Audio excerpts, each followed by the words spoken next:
अस्सलाम वालेकुम viewers, welcome back to my YouTube channel. आज मैं आपके साथ प्रीवियस वीडियो का 4th पार्ट रीड कर रही हूँ। उम्मीद है आपको तीनों प्रीवियस पार्ट अच्छे लगे होंगे। अगर अच्छे लगे हो तो प्लीज़ लाइक कीजिएगा और अगर चैनल पर नए हैं तो चैनल को सब्सक्राइब ज़रूर कीजिएगा, वीडियो को लाइक कीजिएगा। चलिए अपना नावल स्टार्ट करते हैं। तुम तैयार हो? घर आते ही उसने पहला सवाल नाजी से यही किया था, जो कुछ कन्फ्यूज़ सी उंगलियाँ मरोड़ने लगी थी। नदीम, मैं कह रही थी कि मैं नहीं चाहती। उसने हैरत से उसे देखा। नाजी, हम इस बारे में सुबह बात कर चुके हैं, चुपचाप तैयार हो जाओ। वो आगे बढ़ने लगा तो उसे बाजू थाम कर रोक लिया। सुने ना, आप जानते हैं ना, मैं ना शाह को इन महफिलों में हुजूम से कितनी घबराहट होती है। वहाँ जाएगा तो सिर्फ परेशान होगा, घबरा जाएगा। इसीलिए कह रही हूँ, वहाँ जाकर सारा ध्यान उसी में लगा रहेगा। आपको भी कंपनी नहीं दे पाऊँगी और इन्जॉय भी नहीं हो सकेगा, तो फ़ायदा ही क्या। आप अकेले ही चले जाएं। मुझे नहीं जाना, मेरा मन भी नहीं है। उसने गहरा सांस लेकर उसे देखा था। उस दिन मेरी बात समझ नहीं आई थी, लेकिन मुझसे शाह की परेशानी नहीं देखी जाएगी, इसीलिए प्लीज़ प्लीज़। मासूम सा चेहरा बनाकर वो उससे कन्विंस करने की कोशिश कर रही थी, जो कामयाब भी हो गई थी। ठीक है। पार्टी अपने उरूज पर चल रही थी। डॉक्टर चार्ल्स के बेटे की बर्थडे थी, जिस पर उसे भी फैमिली के साथ मदऊ किया गया था। हाथ में जूस का गिलास पकड़ी वो मुहिम गुफ्तगू था। गुफ्तगू का मौज़ा हमेशा की तरह जदीद तकनीक और मुल्की मालूमात थी, जिस पर वो बढ़ चढ़कर हिस्सा ले रहा था। मिस्टर एंड मिसेस चार्ल्स भी उसी टेबल पर आ गए थे। डैमन अपने दोस्तों के साथ खेल रहा था। आपकी वाइफ नहीं आई मिस्टर अकबर? वो एक्चुअली मेरे बेटे की तबीयत थोड़ी ख़राब थी, जिसकी वजह से वो नहीं आ पाई। ओह सैड। क्या हुआ है आपके बेटे को? कुछ खास नहीं, एक्चुअली उसे पार्टीज़ और गैदरिंग से थोड़ी घबराहट होती है, तो इसीलिए नाजी भी उसे फोर्स नहीं करती। इसीलिए मिसेस चार्ल्स ने तन से उसे देखा। पाकिस्तानी बीवियों का यही मसला है, शादी के बाद अपने आप को भूल जाती हैं। मगर मुझसे ये कभी नहीं लगा था नाजिया भी उनमें से एक हो जाएगी। मतलब वो एक अच्छी गायकोनोलॉजिस्ट थी, लेकिन शादी के बाद उसने अपना फ्यूचर ही बर्बाद कर लिया है। मुझे देखो, मैं भी 3 बच्चों की माँ हूँ और मेरे बेटे अपनी नैनीस के पास ही रहते हैं। उन्हें तो मैं याद भी नहीं, खुद से लापरवाह नहीं रहती। वहाँ बैठी हर यूरोपीय औरत ने उसकी बात से इत्तेफाक किया था और अपनी हंसी छुपाने की भी कोशिश की थी। नदीम ने आंखें चुंधिया कर उसे देखा। लेकिन हमारी तरबियत ऐसा नहीं कहती। हमारे यहाँ बच्चे अपनी माँओं की गोद में ही पलते हैं, ताकि उन्हें पता हो कि हमारे वालिदैन ने हमारे क्या हुकूक अदा किए हैं। हम मशरक़ी लोग पैसे बैंकों में कम और अपनी औलादों पर ज़्यादा इन्वेस्ट करते हैं, ताकि जब हमें ज़रूरत हो तो पैसों की कमज़ोर छत नहीं, एक मज़बूत लाठी मिल सके। और जहाँ तक रही बात मगरूबी बच्चों की, तो वो परिंदों की मांद जब बड़े होते हैं, अपने घोंसलों से निकलकर अपना माजी भूल गए, रिश्तों का लिहाज भूल गए। लेकिन हम अपने बच्चों की जड़ें अपने माजी के इक़दार से जोड़े रखते हैं, ताकि उन्हें अपने बुज़ुर्गों की इज़्ज़त और उनके हुकूक की अदायगी पता हो। इसीलिए मैंने नाजी को सिर्फ शाह की परवरिश पर मामूर किया है, और मुझे पूरी उम्मीद है कि वो इतनी काबिल है कि मेरे बाद भी वो अपने पैरों पर खड़ी हो सकती है। तो जब मैं धूप में जल रहा हूँ तो उन्हें छाँव में रहने ना देना। जब वक्त आएगा तब देखेंगे। वहाँ मौजूद हर शख्स को इस बात का बुरा लगा था, लेकिन माहौल में तनाव ना हो इसीलिए खामोशी इख्तियार कर ली गई। लेकिन उसके बाद उसने पार्टी में 1 घंटा तन्हाई के उरूज पर गुजारा था। बिना बताए वहाँ से निकल आया। घर आया तो हर तरफ एक गहरी खामोशी छाई थी। नाजी और शाह का कमरा भी बंद था। टाई नोचते हुए अंदाज में खींचकर ढीली कर ली। थका मंदा वजूद सोफे पर ढह सा गया था। साइड टेबल से उसकी तस्वीर उठाई। आज मैंने तुम्हें बहुत याद किया। बिल्कुल अकेला हो गया था मैं, मगर क्या करता, तुम्हारे खिलाफ एक लफ्ज़ नहीं सुन पाता। मगर तुम भी गलत हो नाजी, तुमने मुझे अकेला छोड़ दिया। अगर तुम्हें मेरी ज़रूरत नहीं तो मुझे भी तुम्हारी ज़रूरत नहीं। पटकने के अंदाज से तस्वीर वापस रखी और फ़ोन निकाला। लैला, कहाँ हो? ठीक है, मैं आ रहा हूँ। थोड़ी देर बाद वो सोफ़े पर सर टिकाया लैला के घर मौजूद था। लैला ने एक नज़र ठंडी होती कॉफ़ी को देखा और फिर से जो कनपट्टी को मसल रहा था। नाजी से झगड़ा हुआ है? उसने नफ़ी में सर हिलाया। उसके पास लड़ने की के लिए भी टाइम नहीं है। और तुम्हें ये क्यों लगता है मेरा सारा वक्त तुम्हारा है नदीम? उसने हैरत से देखा था। मैंने तुमसे वक्त कब मांगा लैला? और ना ही मैं यहाँ तुमसे नाजी की चुगलियाँ करने आया हूँ या अपने दुख बताने। मैं तो तुमसे जोसेफ के बारे में बात करने आया हूँ। लैला के चेहरे पर एक साया लहराया था। कॉफ़ी का सिप लेकर उसने बेजारी से कप धकेल दिया। मैं और बना देती हूँ। कप उठाकर जाने लगी। रहने दो, तुमने जोसेफ का प्रपोजल रिजेक्ट क्यों कर दिया? गोद में रखे हाथ आपस में उलझ गए थे, होंठ भींच लिए गए थे। नदीम, मुझे जोसेफ से शादी नहीं करनी। 6 साल पहले जब तुमने मुझे प्रपोज़ किया था, तब मैंने तुम्हें रिजेक्ट नहीं किया था लैला। तब मेरी ज़िंदगी में नाजी थी। अगर वो ना होती तो तुमसे बेहतरीन कोई ना होता। तो इसीलिए अब तुम्हारी ज़िंदगी में भी मैं भी नहीं हूँ, तो अपने खला को भर लो। साकन ज़िंदगी एक डमी की तरह गुजारना कोई अक्लमंदी नहीं। लैला ने हैरत अंगेज़ नज़र उस पर डाली। तुम मर्दों को ये गलतफहमी क्यों रहती है कि तुम किसी लड़की को छोड़ दोगे तो वो सारी ज़िंदगी तुम्हारा गम मनाती रहेगी? बहुत ऊँचे भरम पालते हो।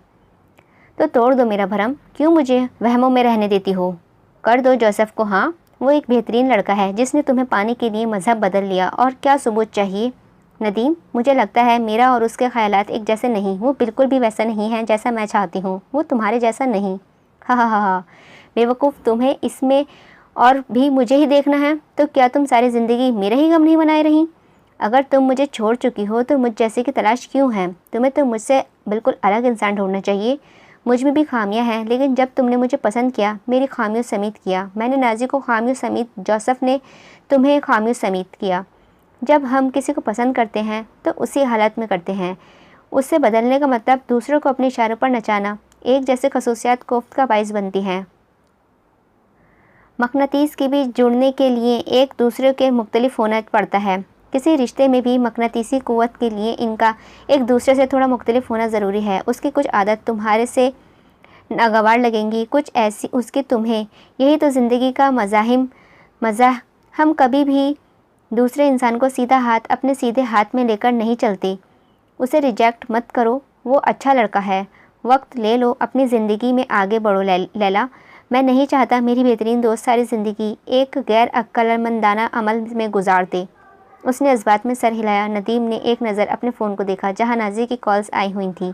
वो फ़ोन उठाता, इससे पहले ही लैला का फ़ोन बज गया। उसने हैरत से नदीम को देखा। नाजी का है, उसने इशारे से उठाने का कहा। हाँ लैला। नदीम ना फ़ोन नहीं उठा रहे हैं। उन्हें कहना आते हुए गाड़ी एहतियात से चलाएं। फाइल्स के साथ गाड़ी का लाइसेंस भी छोड़ गए हैं। वॉलेट भी यही है, तो प्लीज़ जल्दी में रश ड्राइविंग मत करें। कॉल की गई थी, तुम उसे बताकर आए थे? उसने नफ़ी में सर हिलाया। तो 5 साल से यही तो कमाया है। यकीन, वो जानती है रात के इस वक्त मैं घर से बाहर हूँ तो तुम्हारे साथ। एक वाहिद दोस्त तुम हो मेरी।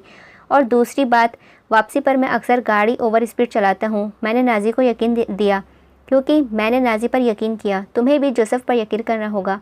उसके सर पर हाथ रखकर वो दरवाजे की जानिब बढ़ा। नदीम, मैं दोस्त हूँ, बच्ची नहीं जो मेरे सर पर प्यार देकर जा रहे हो। वो हंसता हुआ पलटा। पता नहीं यार, शादी के बाद मुझे हर लड़की में बेटी ही नज़र आती है। शायद इसीलिए तुम दोस्त से बढ़कर मुझे मेरी छोटी बा। उसने कशन उठाकर उसे मारा तो वो हंसकर बाहर निकल गया। कल का दिन हैदर के खूबसूरत दिनों में से एक था। कल सुबह से शाम तक बाजार में गुजारा था। रुबा ने उसकी ज़िंदगी का रुख ही बदल दिया था, मगर आज सुबह से उसे बेचैनी सी हो रही थी। अजीब सी कैफियत थी उसकी। ना कुछ खाने का मन था और ना ही कुछ पीने का। बेड पर लॉन में कहीं भी उसका सुकून नहीं मिल रहा था। उसने सोने की भी कोशिश की मगर कोई फ़ायदा नहीं। दोपहर सर पर आ गई थी। बेडरूम से टेक लगाए वो बेजार बैठा था। रुबा उसके लिए सूप लेकर आई। हैदर सूप पिए। नहीं, मुझे नहीं पीना, मेरा मन नहीं है। रुबा ने खफगी से उसे देखा। आपने सुबह से कुछ नहीं खाया है, खाना पड़ेगा। उसने चम्मच मुंह को लगाया जो उसने गिरने के डर से निगला, मगर अनचाही चीज़ हमेशा उथल पुथल मचाती है। उसके साथ भी यही हुआ। उसे उल्टी आ गई थी जो ब्लैंकेट के साथ रुबा के कपड़े भी ख़राब कर गई थी। उसके बाद तो सिलसिला शुरू हो गया था। एक के बाद एक महलूल उसके अंदर से ऊपर आता जा रहा था। उसकी गैर होती हालत देखकर उसके हाथ पैर फूलने लगे थे।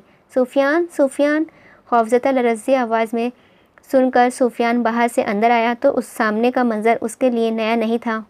टेक लगाए वो लंबे लंबे सांस ले रहा था और रुबा उसके हाथ पर मसलती रोने में मसरूफ़ थी। हैदर, सूफियान ने व्हीलचेयर पर बिठाया और वॉशरूम ले गया। कुछ नहीं हुआ, ठीक हो जाएंगे। वो सर हाथों में गिराए फूट फूट कर रोने लगी थी। सब मेरी गलती है। वो नहीं खाना चाहते थे तो क्यों खिलाया? मेरी वजह से इनकी तबीयत इतनी ख़राब हो गई है। थोड़ी देर बाद सूफियान बाहर आया। हैदर, उसने तहम्मुल का इशारा किया। वो वॉशरूम की तरफ बढ़ने लगी तो सूफियान ने रोक दिया। उन्हें बिल्कुल भी अच्छा नहीं लगेगा। वो अकेला रहना चाहते हैं। आप भी चेंज कर लें, वो ठीक हैं। खुद वो बेड की जानिब आ गया। ब्लैंकेट, बेडशीट सब उतार कर फेंक दी थी। नई बिछाने लगा जो उसने पकड़ ली। इन्हें देखो, उन्होंने कहा अकेला छोड़ दो तो तुम उन्हें अकेला छोड़ दिया। जाओ। बगैर कोई सवाल जवाब के वो चला गया था। उसे चेंज करवा कर वो बाहर ले आया। तब तक रुबा बेडशीट बिछा चुकी थी।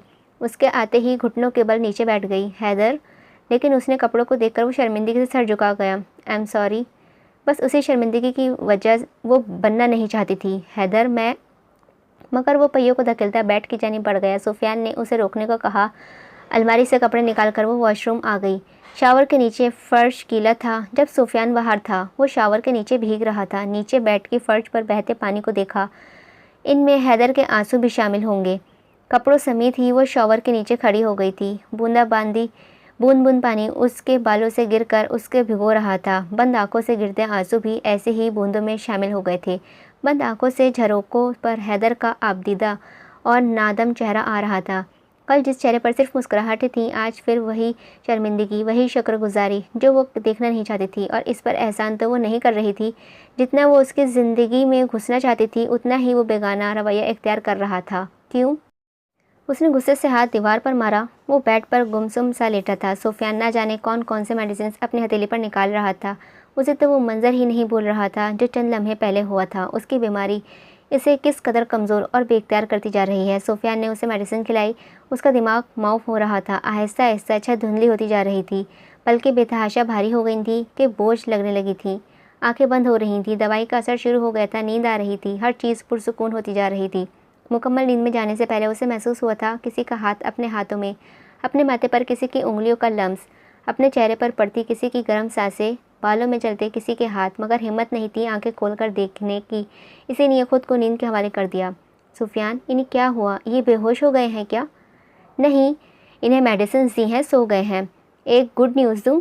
उसने सवालिया निगाहों से उसे देखा। इस बार हैदर भाई की उल्टी में खून नहीं था। बहुत बड़ी नहीं, लेकिन अच्छी खबर तो है ना। उसकी बात पर वो मुस्कुरा भी नहीं सकी थी। उसका हाथ थामे बेड के साथ नीचे ही बैठ गई। आपी, खाना खा लें, वो ठीक हैं। मुझे भूख नहीं। हैदर ने कुछ नहीं खाया। उसका हाथ उसने लबों से लगाकर उस पर सर रख दिया। उसे देखकर सुफियान को उन दोनों के लिए खासा बुरा सा लगा था। रात गए उसकी नींद टूटी थी। ज़ीरो बल्ब की रोशनी पूरे कमरे में फैली हुई थी। ठंड सी महसूस हुई थी। कटरी में उड़ते पर्दे, खिड़की के उड़ते पर्दे पर नज़र गई। खुली खिड़की की वजह से कमरा सर्द हुआ में घुस गई थी। वो पहले से काफ़ी अच्छा महसूस कर रहा था। गुबार जो उतर गया था। गर्दन कंधों में दर्द हो रहा था। वो दोपहर का सोया अब उठा था। आंखें मलने से के लिए हाथ उठाया तो उस पर वज़न महसूस हुआ। ब्लैंकेट खिसका कर नीचे देखा तो वो उसका हाथ चेहरे के नीचे रखे सो रही थी। उसे हैरत हुई। उसे कुछ कुछ याद आया। दोपहर का वो उसके करीब आई थी, उसका हाथ पकड़कर। वो उसके बाद वो ऐसे ही है। रुबाइशा, नरमी से अपना हाथ उसके सर के नीचे से निकाला। रोबा, शायद वो गहरी नींद में थी। रोबा, उसने कंधों को झंझोड़ा तो हड़बड़ा कर उठी। क्या हुआ? वो बगैर तासुर चेहरे के उसे देख रहा था। आप कैसे हैं अब? आप कब से ऐसे सो रही हैं? अभी अभी। आप कैसे हैं? तबीयत ठीक है? अभी तो मतली नहीं हो रही? भूख लगी है? ब्लैंकेट की सिलवटें ठीक करते वो कन्फ्यूज सी लगी। एकदम हाथ पकड़े जाने पर उसने सवारी निगाहों से हैदर को देखा जो उसे अपनी जानिब खींच रहा था। इधर बैठिए। गोद में हाथ रखे वो उसके पास बैठ गई। आप कब से ऐसे सो रही हैं? दोपहर से। दिल में एक टीसी उठी थी। क्यों? पता नहीं। क्या ज़रूरत थी इतनी तकलीफ़ बर्दाश्त करने की? पता नहीं। उसके पता नहीं से कोफ्त होने लगी थी। हर बात पर पता नहीं।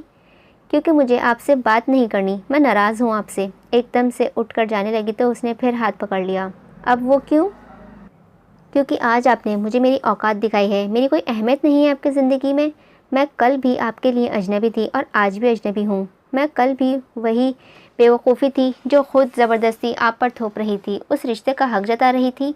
उसके हाथ से कलाई छुड़वाने की अनथक कोशिश के बाद भी वो झुंझला कर रुख मोड़ गई। क्या किया मैंने? हम बचपन से सीखते हैं दोस्त में शुक्रिया मुआवजत जैसे लफ्ज़ नहीं होते, तो हमारा रिश्ता इससे भी बढ़कर है। हमारे रिश्ते में शुक्रिया मुआवजत शर्मिंदगी जैसे जज्बात क्यों हैं हैदर? उसके सवाल ने सारी गलती फहमियाँ दूर कर दी थी। जो आज हुआ, क्या वो अच्छा था? मैंने तुम्हारे कपड़े गंदे कर दिए। क्या वो अखलाकियत से गिरी हुई बात नहीं थी? क्या हुआ था? मुझे तो कुछ खास नहीं याद। वो एक हादसा था। आपकी तबीयत ख़राब थी, आपको होश नहीं था। वो आप एक बेइख्तियार अमल था, लेकिन उसके बाद जो रद्द-ए-अमल था वो बेइख्तियार नहीं था। हैदर, आपका शर्मिंदगी से मुझे देखना, आपके आंसू मुझे बहुत तकलीफ़ पहुंचा चुके हैं। इसीलिए मैंने सोच लिया है मैं अब से आपके करीब नहीं आऊँगी। मैं आपको वो और शर्मिंदा। अचानक उसके खींचने पर वो उसके बहुत करीब चली गई थी। चेहरा बिल्कुल आमने सामने था। मेरी आंखों में देखकर कहो। हैदर, वो मैं। पल पल कलाई पर बढ़ती उसकी गिरफ्त उसके चेहरे को गढ़ी चेहरे पर गढ़ी उसकी नज़र, उसकी सांसों की तपिश उसकी नज़रें झुका ली थीं। उसकी खलाई छोड़कर उसके हया से मामूर चेहरे को देखने लगा। भूख लगी है मुझे। असबात में सर हिलाती वो सीधी हुई और बाहर चली गई। उसके जाने के बाद उसने बेकाबू धड़कते दिल पर हाथ रखा। नो, अभी नहीं। वो किचन में थी जब दरवाज़ा खुलने की आवाज़ आई। दबे कदमों से उसने ड्राइंग रूम में देखा तो ज़ीशान आ रहा था। ये फिर आ गया है। अस्सलाम वालेकुम। असबात में सर हिलाकर वो दोबारा किचन में आ गई। वो भी उसके पीछे ही चला आया। रुबा, रुबाइशा। रुबा मुझे मेरे अपने कहते हैं। गलत है रुबाइशा, ज़्यादती कर रही हो मेरे साथ। हम दोस्त भी थे यार। ज़ुबान संभाल कर बात करें। इस तरह के अल्फाज दोबारा इस्तेमाल मत करिएगा। और जहाँ तक रही दोस्ती की बात, ना हम कल दोस्त थे और अब तो सवाल ही पैदा नहीं होता। आपके जो भी जज्बात थे सच्चे दिखाई देते हैं। सच्चाई देखकर आपको अपने आप पर काबू रखना चाहिए, लेकिन आप हैं कि रोज़ मुँह उठाकर मुझसे इस तरह की बात करने आ जाते हैं। इतना भी लिहाज नहीं आपको कि मैं शादीशुदा हूँ और मुझसे मोहब्बत का इजहार करते रहते हैं। इन दोनों ने दरवाजे की जानिब देखा जहाँ सकीना जाग लिए खड़ी थी। अच्छा, तो ये सब चल रहा है यहाँ। उफ़, ऐसे तो बड़ी पाकबाज बनती हो। और नाजायज़ ताल्लुक़। ज़ुबान संभाल कर, कुछ भी कहने से पहले पूरा सच सुन लो। रूबा ने उसे तनबिया कर दी, मगर ज़ीशान डर गया था। सकीना, ऐसा कुछ नहीं है जैसा तुम सोच रही हो।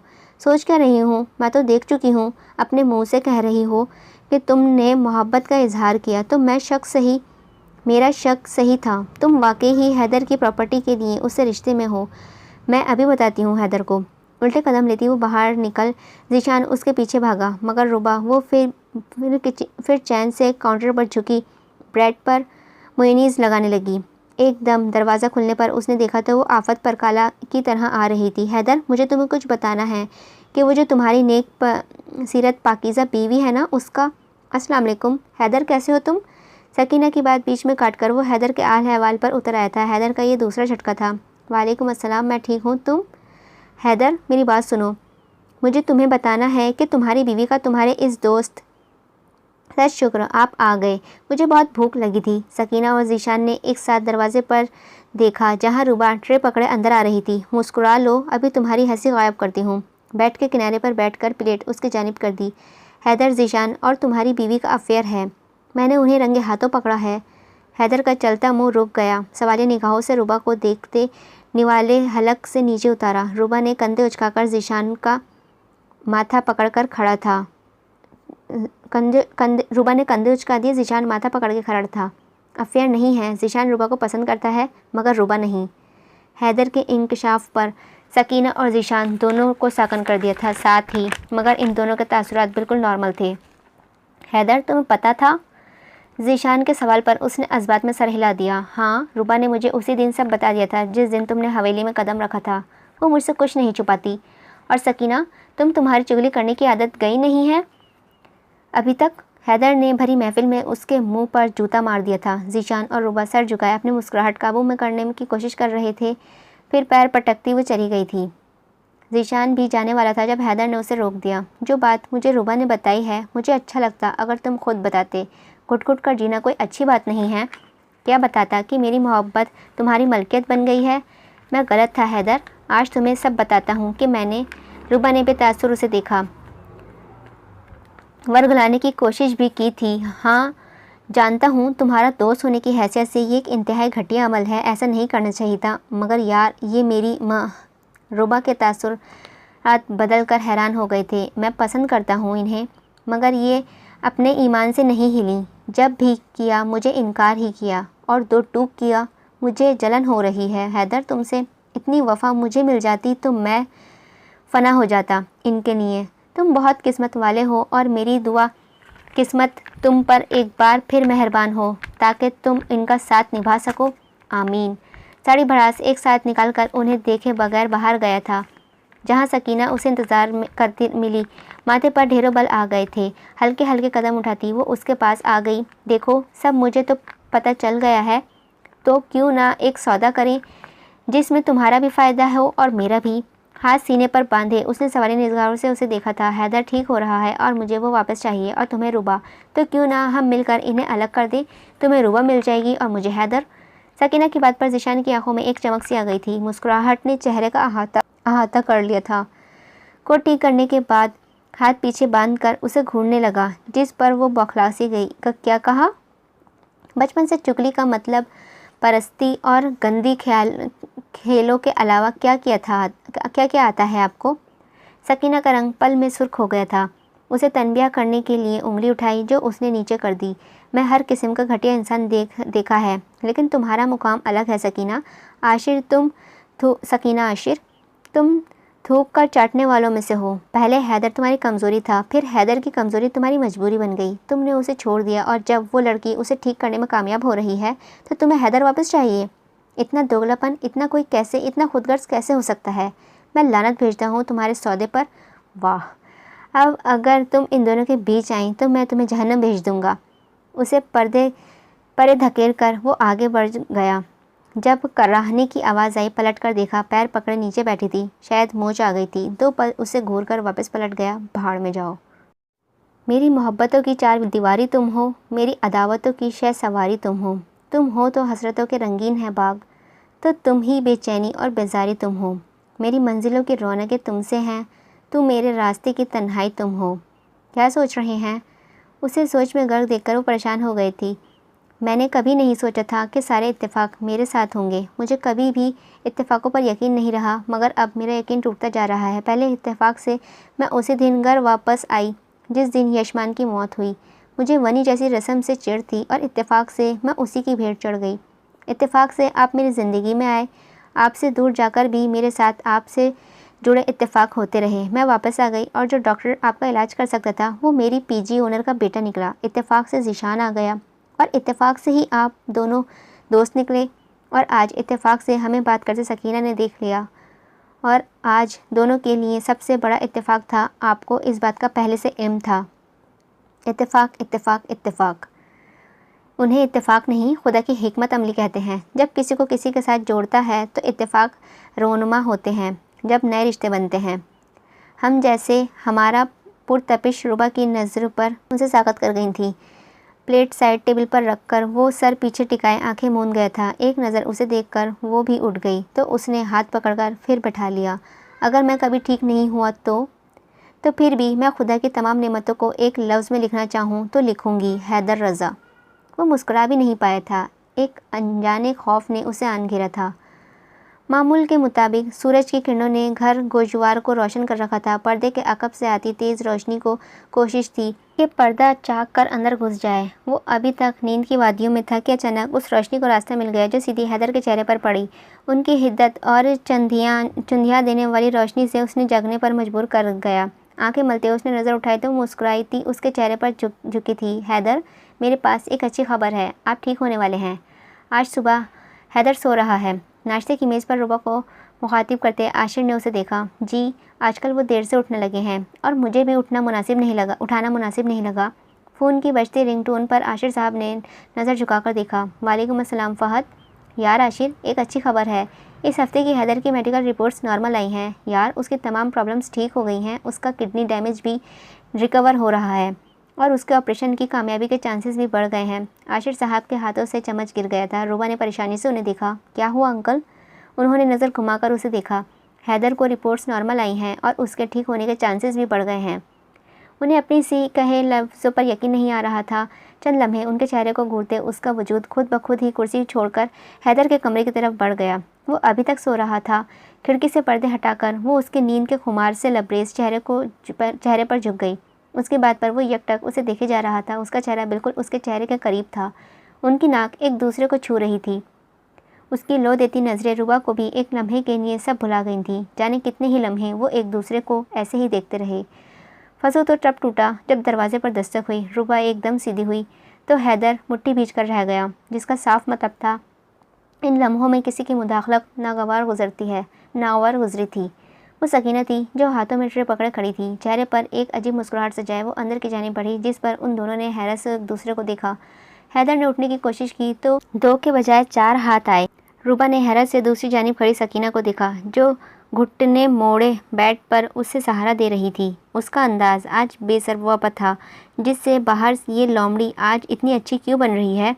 बैकग्राउंड से टेक लगाए वो रुबा के होठों को ही देख रहा था जो आपस में पेवस्त हो रहे थे। वो उन्हें छू ही लेता अगर ये ना आती। उसने नागवारी से सकीना को देखा जो बेड की एक साइड पर टेक लगा गई। Haider, good morning. उसने हैदर का हाथ पकड़ना चाहा जो उसने पीछे खींच लिया था, जिस पर भी वो ज़बरदस्ती मुस्कुराती रही थी। तुम्हें पता है फ़हद अंकल का फ़ोन आया था अब्बा को, वो कह मुझे रुबाइशा ने सब बता दिया है। ब्लैंकेट खुद पर ठीक करते वो रुख मोड़ गया था। रुबा सोफे पर बैठी कुछ काम करने में लगी। सकीना को उसका वहाँ बैठना खौफ दे रहा था। मुझे हैदर से कुछ ज़रूरी बात करनी है, तुम बाहर जा सकती हो। रुबा के कुशन ठीक करते हाथ रुक गए थे। हैदर ने भी हैरत से उसे देखा। जाओ, मुझे कुछ बात करनी है। चंद लम्हे उसे देखने के बाद वो उठकर बाहर चली गई और हैदर मुंह खोले बस देखता रह गया। दरवाजे से गायब होते तक नज़र उसके ताक़ुब में थी, जिसने पलटकर उसका तासुर भी नहीं देखा। हैदर, तुम जानते हो मैं तुम्हारे पास क्यों नहीं आती थी? दरवाजे से नज़र हटाकर उसने सकीना को देखा तो मुंह फेर लिया। को दिल किया कितनी बेजारी, कितनी बेचैनी महसूस होती थी इस चेहरे को देखकर। कभी कभी जब हम किसी से नफ़रत करने लगते हैं तो हमें हर उस चेहरे से नफ़रत हो जाती है जो कहीं ना कहीं उससे ताल्लुक़ रखता हो। उसका चेहरा तो जहन में उसके ख्याल से भी चिढ़ होने लगती थी, क्योंकि मुझसे तुम्हारी हालत देखी नहीं जाती थी। मुझे बुरा लगता था तुम्हें ऐसे देखकर, क्योंकि रुबा के टैल की खुशबू कितनी प्यारी है ना। वो अपनी धुन में ना जाने क्या बोल रहा था, और वो लिपस्टिक का शेड भी एक ही लगाती है, सूट करता है उस पर। और स्काई ब्लू तो ऐसे जैसे उसके लिए ही बना हो। हैदर, मैं तुमसे कुछ और बात कर रही हूँ और तुम। वो कितनी प्यारी है ना, मेरा कितना ख्याल रखती है। मैं खामोश भी हूँ तो मुझे होने नहीं देती, कोई ना कोई बात जारी रखती है, मुझे तन्हा नहीं रहने देती। और तुम कितनी दोगली हो सकीना। जब मैं बीमार था, मर रहा था, तब तुम्हें मुझसे नफ़रत थी, कोफ्त थी, घिन आती थी। और आज जब मेरे ठीक हो जाने की खबर मिली तो तुम्हें वजूहात बयान करने आ गई हो। वजूहात बयान करनी है कि क्यों नहीं आती थी। कोई भी वजह किसी जज्बे से बड़ी नहीं होती। तुम मुझसे मोहब्बत करती थी, मगर मेरी तकलीफ़ तुम्हें तकलीफ़ नहीं देती थी। और रुबा, मेरी तकलीफ़ में ख़ुद को संभाल लेती थी। तकलीफ़ मुझे होती है, आंखें उसकी भर जाती हैं, सांस मेरी बंद होने लगती है और आवाज़ उसकी निकलना बंद हो जाती है। ये होती है मोहब्बत। तुम्हारी जो थी वो ना जाने क्या थी, मगर मोहब्बत नहीं थी। तुम जानती हो मैं कैसे बर्दाश्त कर रहा हूँ तुम्हें यहाँ। अभी तुमने मेरी ज़िंदगी का सबसे अहम और ख़ूबसूरत लम्हा ज़ाया करवा दिया। तुम होती कौन हो मेरे कमरे में आकर मेरी बीवी से बाहर जाने का कहने वाली? और वो खुद को मेरी शरीक हयात कहती है और एक नामहरम औरत के साथ अपने शौहर को छोड़ गई। उसे भी पूछ लूँगा, मगर मुझे तुमसे कोई बात नहीं करनी है और ना ही कुछ सुनना है। उसके अल्फाज सकीना को नश्तर की तरह लगते। गहरा सांस लेकर वो उठ खड़ी हुई। तुम्हारा नाराज़ होना बनता है, मगर मैं अपनी कोशिश नहीं छोड़ूंगी। उल्टे कलम देती वो वापस चली गई थी, मगर उसे फ़िक्र कहाँ थी। उसने तो गुस्सा आ रहा था रुबा पर, जो इतने करीब आकर एकदम दूर चली गई थी। वो मुँह बुलाए किताब पढ़ने में मसरूफ़ था। सुफियान चला गया था। बालों का जोड़ा बनाती, हाथों में तेल पकड़े वो कमरे में आई। उसे देखकर हैदर ने नज़रें फिर किताब पर टिका दी थी। ना जाने कौन सा कारोबार शुरू कर लिया था उसने, जो उसे सारा दिन वक्त ही नहीं मिलता था। मुझे देखने का नीम गर्म तेल लिए वो उसके पैरों की जानिब बढ़ गई। वो रोज़ इस वक्त उसके पैरों की मालिश करती थी। हाथों को तेल से चौपड़ कर उसके जानिब बढ़ाई तो उसने ज़ोर से किताब बंद करके साइड टेबल पर रखी थी। ये फ़िक्र का दिखावा करने की कोई ज़रूरत नहीं है रुबाइशा। उसके अल्फाज ने उसके हाथ वहीं जामिद कर दिए थे। हैदर बीमार क्या हुआ? हैदर मजाक बनकर रह गया। कभी रुबाइशा के हाथों, कभी सकीना के हाथों। एक जो मुझसे मोहब्बत की दावेदारी मेरी बीमारी में मुझे छोड़ गई, और दूसरी मेरी बीमारी से मोहब्बत करने का दावा करती है, मुझे अकेले किसी और औरत के साथ छोड़कर कमरे से चली गई। चंद लम्हे उसे घूरने के बाद गले से कहीं घुट्टी सी आवाज़ निकली। आप नाराज़ हैं? नहीं, मैं सवाली हूँ। मुझे एक बात बताओ, इस कमरे पर किसका हक ज़्यादा था, उसका या तुम्हारा? और तुम्हें ऐसा क्या लगा कि हमने ऐसी कौन सी प्राइवेट बात करनी थी जो चुपचाप चली गई? वो उसके बाद तो जैसे तुम्हें याद ही नहीं रहा। जाहिल लड़की, कौन सी बीवी किसी दूसरी औरत के लिए कहने पर अपना कमरा छोड़कर जाती है? वो उसे डांटने लगा था और वो मुस्कुरा रही थी। उसकी मुस्कुराहट देखकर उसे और तब चढ़ गई। मैं तुम्हें लतीफ़े सुना रहा हूँ? नहीं, तो आप तो मुझे डांट रहे हैं और मुझे मज़ा आ रहा है। नरम हाथों से पैरों की मालिश करते उसने जवाब दिया। हैदर सब भूलकर उस पल में खो गया था। उसके नरम हाथों से उसके पैरों को छू रहे थे। यकीनन उंगली की गर्माहट भी हैदर को मुंतकिल हो रही थी, मगर अफसोस, सदा अफसोस, वो कुछ महसूस नहीं कर सकता था। ना नरमी, ना सख्ती, ना दर्द, ना ठंड, ना गर्मी, कुछ भी तो नहीं। उसने मुश्किल से आगे झुककर उससे हाथ पकड़ लिए। रहने दें, मत किया करें आप ये सब, मुझे अच्छा नहीं लगता। नहीं, मैं करती हूँ, मुझे तो बहुत अच्छा लगता है। वो अपना हाथ खींच रही थी। हैदर ने उसकी उंगलियों में उंगलियां फंसाकर हाथ लॉक कर दिया। कहा ना नहीं, मगर वो अपनी पूरी कोशिश से उसकी उंगलियों को छू रही थी। हैदर ने एक झटके से उसे खींचा तो उसके बिल्कुल करीब हो गई। रुबा की हैरान और खौफजदा नज़रें उसके गहरी नज़रों में डूब रही थीं। होठों पर पड़ती उसकी सांसें सनसनाहट पैदा कर रही थीं। ना चाहते हुए भी उसका तनफ़ुस तेज़ हो गया था। उसकी लो देती नज़रें एक अनजाने खौफ में मुब्तला कर रही थी। गुजरता हर लम्हा सदियों में तब्दील हो गया था और फिर उसकी कुर्बत से आंखें मूंदने पर मजबूर कर गई थी। सुबह का ज़ाया हुआ लम्हा हैदर ने सूझ समेत वापस ले लिया था, लेकिन अगले ही लम्हे वो उससे दूर हो गया। वो आंखें बंद किए कितनी ही देर उसे महसूस करती रही और वो उसे देखता रहा। सॉरी। हैदर की आवाज़ उसे वापसी ले आई थी। उसके सवाली निगाहों से उसे देखा। क्या हुआ? वो मैं पता नहीं, मुझे होश क्यों नहीं रहा। I am sorry for this. वो इस तरह से उससे नज़रें भी नहीं मिला पा रहा था। किस बात के लिए? मुझसे दूरी इख्तियार करने के लिए या मुझे मेरा हक देने के लिए? अगर तो पहली वाली बात पर आप सॉरी हैं तो हाँ, होना भी चाहिए, और अगर दूसरी वाली बात पर हैं तो कोई बात नहीं। वो उठ गई तो दिल और बेचैन हो गया। आपको बुरा लगा? मुझे अच्छा लगा था, बहुत अच्छा लगा कि आपने हक जताया मुझ पर, मगर शायद मैं आपको अभी इतनी अच्छी नहीं लगी, आपकी मोहब्बत की हकदार नहीं बन पाई।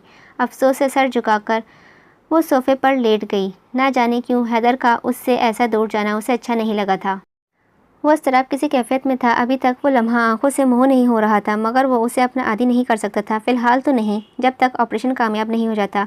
उसने नज़र घुमाकर रुबा को देखा, जो बाजू आंखों पर रखे लेटी थी। उसके खुलते बंद होते होठ इस बात की गवाही थे कि वो जाग रही है, और अगर वो उससे दूर हुआ था तो करीब आने की कोशिश उसने भी नहीं की। क्यों? मैं कदम नहीं बढ़ा सकती हैदर, मैं आपकी मर्ज़ी के ख़िलाफ़ नहीं जा सकती, मैं अपनी मोहब्बत आप पर थोप नहीं सकती, इसीलिए खामोश हूँ। सोच के ताने बाने सुलझाती वो उसके ना पूछे जाने वाले सवालों को जवाब दे रही थी। तेरा गम मेरा गम एक जैसा सनम, हम दोनों की एक कहानी, आजा लग जा गले दिल जानी। रुख पलट कर उसे देखा तो हैदर उसे ही देख रहा था। मन ही मन में उससे सवाल किया, नींद नहीं आ रही? उसकी आंखों में मंडलाते सवाल को देखकर उसने नफ़ी में सर हिलाया। क्यों? पता नहीं, आज रूठे बैठी है। हैदर एक बात पूछूं? उसने सवालिया निगाहों से उसे देखा, जो सीधी लेटी छत को घूर रही थी। जब मोहब्बत होती है फिर नींद क्यों नहीं आती? उसके मासूम सवाल पर वो मुस्कुरा दिया। मोहब्बत बहुत डरपोक छुई मुई सी होती है। उसे डर लगता है कि अगर कभी वो ना आशना रही तो कोई उसके महबूब छीन कर न ले जाए। इसीलिए वो नींद के हक में नहीं है। जहाँ मोहब्बत के डेरे होते हैं वहाँ नींद के बसेरे नहीं हुआ करते, क्योंकि नींद हमेशा से मोहब्बत की दुश्मन रही है। ना सही किसी को नींद आती, ना पन्नों की बलोच लज जाते, ना मज़ा सोता, ना साहिबा तीर तोड़ती, ना सोहनी सोती कोई कैसे पक्के घड़े को कच्चे में बदल देता है, और ना चिनाब उन्हें अपनी आगोश में लेता। ये हमेशा मोहब्बत की हरीफ हैं। नज़र घुमाकर उसे देखा तो गाल के नीचे हाथ रखे उसे ही देख रही थी। आप कितनी अच्छी बातें करते हैं। मैं बुरी बातें भी करता हूँ, अजीब बातें भी करता हूँ। मैं हर लहजा अपना सकता हूँ, क्योंकि मैं इंसान हूँ। मुझ में डर है, गुस्सा है, मोहब्बत है, नफ़रत है, नेकी है तो बदी भी है। मैं कामिल नहीं हूँ, इसीलिए मुझे इस बुनियाद पर अच्छा कहना जल्दबाजी होगी। पहले अच्छे से समझ लो। अब तो जैसे हैं मेरे हैं, फिर चाहे आबाद रहूं या बर्बाद। नज़रें एक लम्हे को फिर चार हो गई थी। मैं अच्छी बुरी जैसी भी हूँ, तू अच्छा बुरा जैसा भी है। मैं तेरी हूँ कैसी भी हूँ, तू मेरा है कैसा भी है। तेरा गम मेरा गम एक जैसा सनम, हम दोनों एक कहानी, आजा लग जा गले दिल जानी। चले मान लिया मेरी मोहब्बत को तो ये डर है, इसीलिए नींद को घर से निकाल दिया ताकि आपको कोई चैन न छीन न सके। लेकिन आपकी नींद को किसका डर है? वो क्यों नहीं आ रही? मेरी नींद से तुमसे जुदा कब है? निहायत सरगोशी से ये कहा गया था, जिसे वो नहीं सुन पाई थी। बोलिए। कुछ नहीं, अपनी मोहब्बत से कहो सुकून से सो जाए। मुझे कोई छीनने आएगा तो मैं कौन सा उसके साथ भाग सकता हूँ। मुझे उठाने में ही तुमने जाग जाना है। हाँ हाँ हाँ। उसकी बात पर उसका दिलकश कहा गूंज उठा, जिसे देखकर हैदर खुद अंदर तक जी उठा था। हाँ हाँ हाँ हाँ, बस कर दो सुफियान, खुदा के लिए बस कर दो, पेट दुखने लग गया है मेरा अब। सुफियान की चलती ज़बान ने पूरा कमरा सर पर उठा रखा था। हैदर होठ दांतों तले दबाए पेट पर हाथ रखे हंसीती रुबा को देख रहा था। तभी दरवाजे पर दस्तक दी। माहौल बिगाड़ दिया उन तीनों के चेहरे के पर एक साथ नाकावरी आ गई थी। सकीना मुस्कुराकर उन सबको देख रही थी, मगर हैदर उसका सर से पैर तक जायज़ा ले रहा था, जिसने बेबी पिंक कलर की फ़्रॉक पहनी हुई थी, गले में झूलता सितारों से मज़ीद सफ़ेद दुपट्टा। कैसे हैं आप सब? हैदर ये देखो मुझे क्या मिला, अलमारी से याद है जब तुम्हारी और मेरी मंगनी हुई थी ये ड्रेस तुम ख़ास तौर पर मेरे लिए लाए थे। रुबा ने हैरत से उसके सरापे को देखा था। अगर वहाँ पर सुफियान और हैदर की जगह कोई और मर्द होता तो शायद नज़र हटा ना पाता। रुबा ने हसरत से उस ड्रेस को देखा, उसकी पसंद बेहतरीन थी। अच्छा है। रुबा की तारीफ़ पर सकीना ने नखूद से उसे देखा था, मगर हैदर शर्मिंदा सा हो गया था। क्या वक्त था, वो हर पसंद, हर खुशी, हर रंग, हर मोहब्बत निछावर किया था उस पर, मगर उसने बेरंग करते एक लम्हा नहीं लगाया। सुफियान खुद को मिसफिट महसूस करता वहाँ से चला गया था। जानते हो हैदर, आज मैंने अपना वो संदूक खोला था जिसमें मेरी खूबसूरत यादें हैं, तो मुझे ये मिला। देखा, आज भी बिल्कुल वैसा ही है जैसा तब था, और तब तुम्हें ये बिल्कुल पसंद नहीं था कि ये बहुत सादा है, इसीलिए तुमने मंगनी पर पहनने से इनकार कर दिया था, ये जानते हुए भी कि मेरी चाहत है, सिर्फ कपड़ा नहीं। रुबा ने हैरत से सकीना को देखा। नहीं हैदर, तभी मुझे इसकी कीमत मालूम नहीं थी। मुझे सबसे बड़ी बुटीक से ड्रेस लाकर दिया था मामू ने, कैसे इनकार कर देती। इसीलिए तुमने मेरा दिल तोड़ना मुनासिब समझा और उठाकर फेंक दिया इसे उस संदूक में जहाँ तुम अपनी यादें रखती थी। तुम्हारे लिए मैं हमेशा उस गैर अहम था, वरना अपने हाल को तुम यादों के कॉल कोठरी में नहीं फेंकती, बल्कि उसे सहज कर रखती। गुस्से से लाल हो गया था। सकीना ने नागवारी से रुबा को देखा। तुम क्या देख रही हो, बाहर जाओ, कभी उसकी जान छोड़ भी दिया करो। रुबा ने हैरत से उसे देखा। हैदर गुस्से से कुछ कहता, उससे पहले ही रुबा बोल पड़ी। क्यों, ये मेरा कमरा है और मैं इस कमरे से क्यों जाऊँ? तुम्हें अगर हैदर से बात करनी है तो तुम्हें मेरे सामने करनी होगी, और मैं ऐसे लहजे की आदी नहीं हूँ। ज़रा संभल कर बात किया करो मुझसे, और जब हैदर मेरी जिम्मेदारी हैं तो मैं उन्हें अकेला क्यों छोड़ दूँ, अपने जैसा समझा है।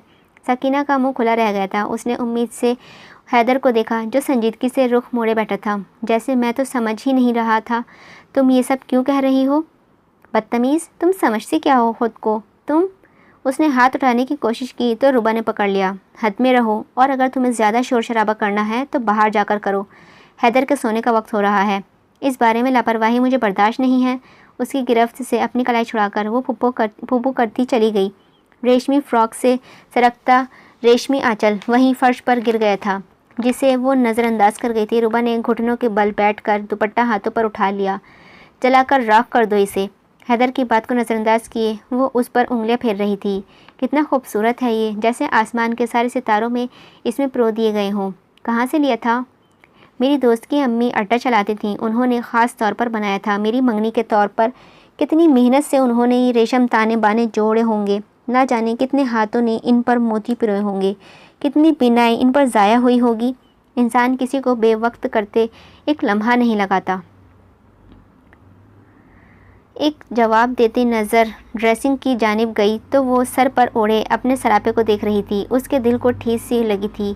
उतारें इसे, कहाँ ना जला दें। इसमें आपकी चाहत के साथ दूसरों की दुआएं भी हैं, वो भी जला दूं।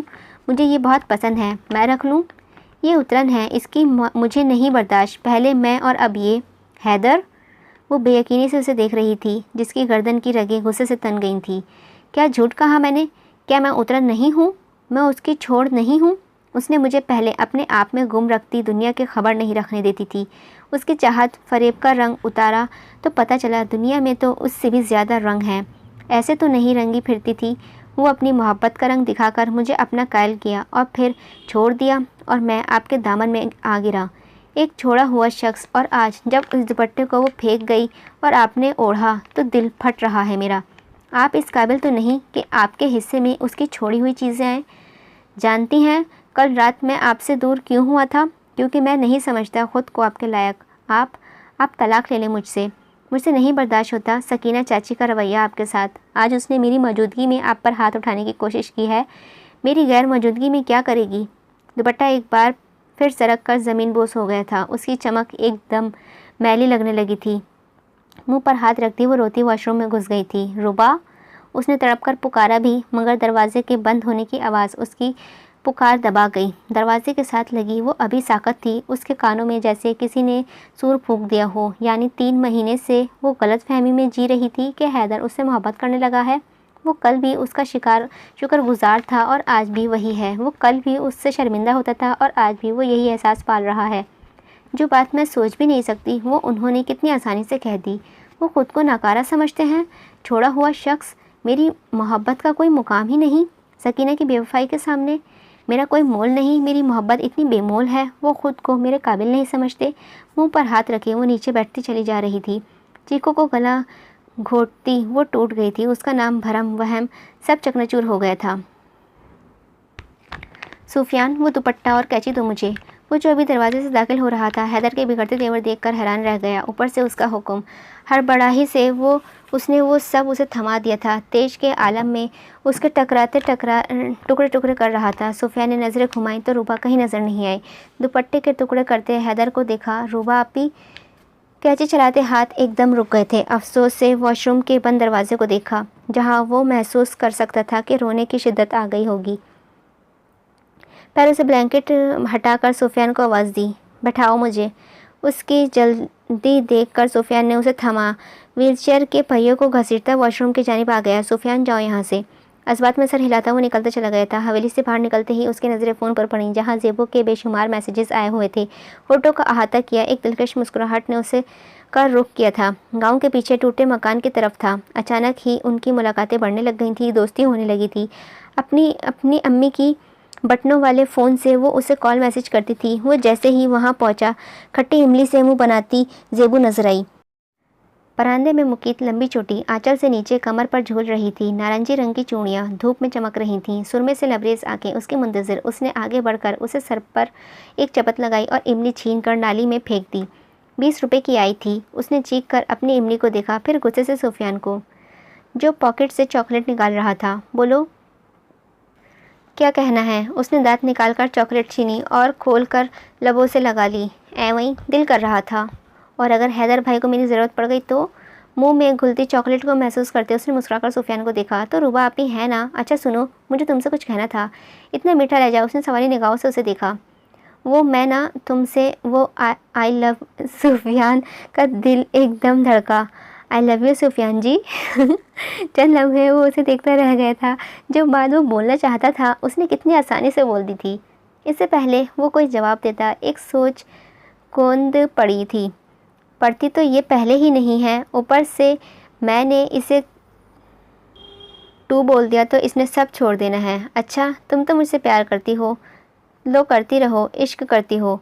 और वो पागलों की तरह अस्बात में सर हिलाती थी। एक चपेड़ मारूंगा कान के नीचे, सारी की सारी आशिकी धरी रह जाएगी।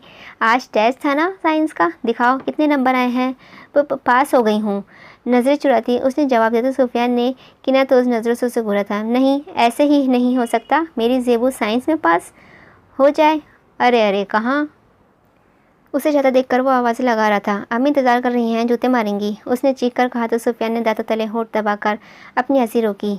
कल जब मिलने आओ तो टेस्ट लेकर आना, और अगर तुम फेल हो गई तो मैं शादी नहीं करूँगा। उसने रोनी सूरत बनाकर उसे देखा था। जालिम, और पैर पटकती चली गई। हाय गालिब, पत्थर दिल महबूब को देखकर तुम्हारी हालत समझ आ गई। अब आएंगे पूरे नंबर मेरे उर्दू में। दुपट्टे के पल्लू से नाक पोंछती वो चली गई थी। सुफियान मुश्किल अपनी हंसी रोके खड़ा था। पागल, तो पास हो या फेल, शादी तो तुम्ही से ही करूँगा। वॉशरूम के दरवाजे से सर टिकाए वो कितनी देर उसी की हिचकियों की आवाज़ें सुन रहा था। वो जानता था कि उसके अल्फाज उसे नश्तर की तरह चुभे हैं। रूबा, वो जो दरवाजे से लगी बैठी थी, चौंक गई। मैं जानता हूँ आपको बहुत बुरा लगा है। मैंने कहा था ना, मैं बुरी बातें भी करता हूँ, लेकिन जो आपको बुरा लग रहा है वो सच है, और सच कड़वा ही होता है। प्लीज़ मेरी बात को समझें। आई एम सॉरी, दरवाज़ा खोलें। उसकी बात को सुना अनसुना करके वो फिर रोने में मसरूफ़ हो गई थी। रूबा प्लीज़ दरवाज़ा खोलिए। मगर कोई रद्द-ए-अमल नहीं। मिजाजी खुदा कहती है ना मुझे, मेरा हुक्म है, दरवाज़ा खोलिए। चंद लम्हे इंतज़ार करने के बाद उसने दोबारा दस्तक देने के लिए हाथ उठाया, मगर उसने दरवाज़ा खोल दिया। आंसू से धुला चेहरा, गहरी खामोश, इस बात करने का मौका दिए बगैर उसकी व्हीलचेयर थामे बाहर की जानिब चल दी। रूबा, कहाँ लेकर जा रही हैं मुझे? मेरी बात। मगर सामने बैठे लोगों को देखकर वो खामोश हो गया था, जहाँ उसके नाना जान, बड़े मामू आकर बैठे थे, और साथ में थी उनकी फुप्पो जैसे, जिनने 5 साल बाद पाकिस्तान में कदम रखा था। वो अपनी फैमिली के साथ दुबई में सेटल थी। हैदर को देखकर उनकी आंखें खारे पानी में भर गई थीं। अंकल ने बताया था आज आने वाले हैं, ये आपको बताने से मना किया था।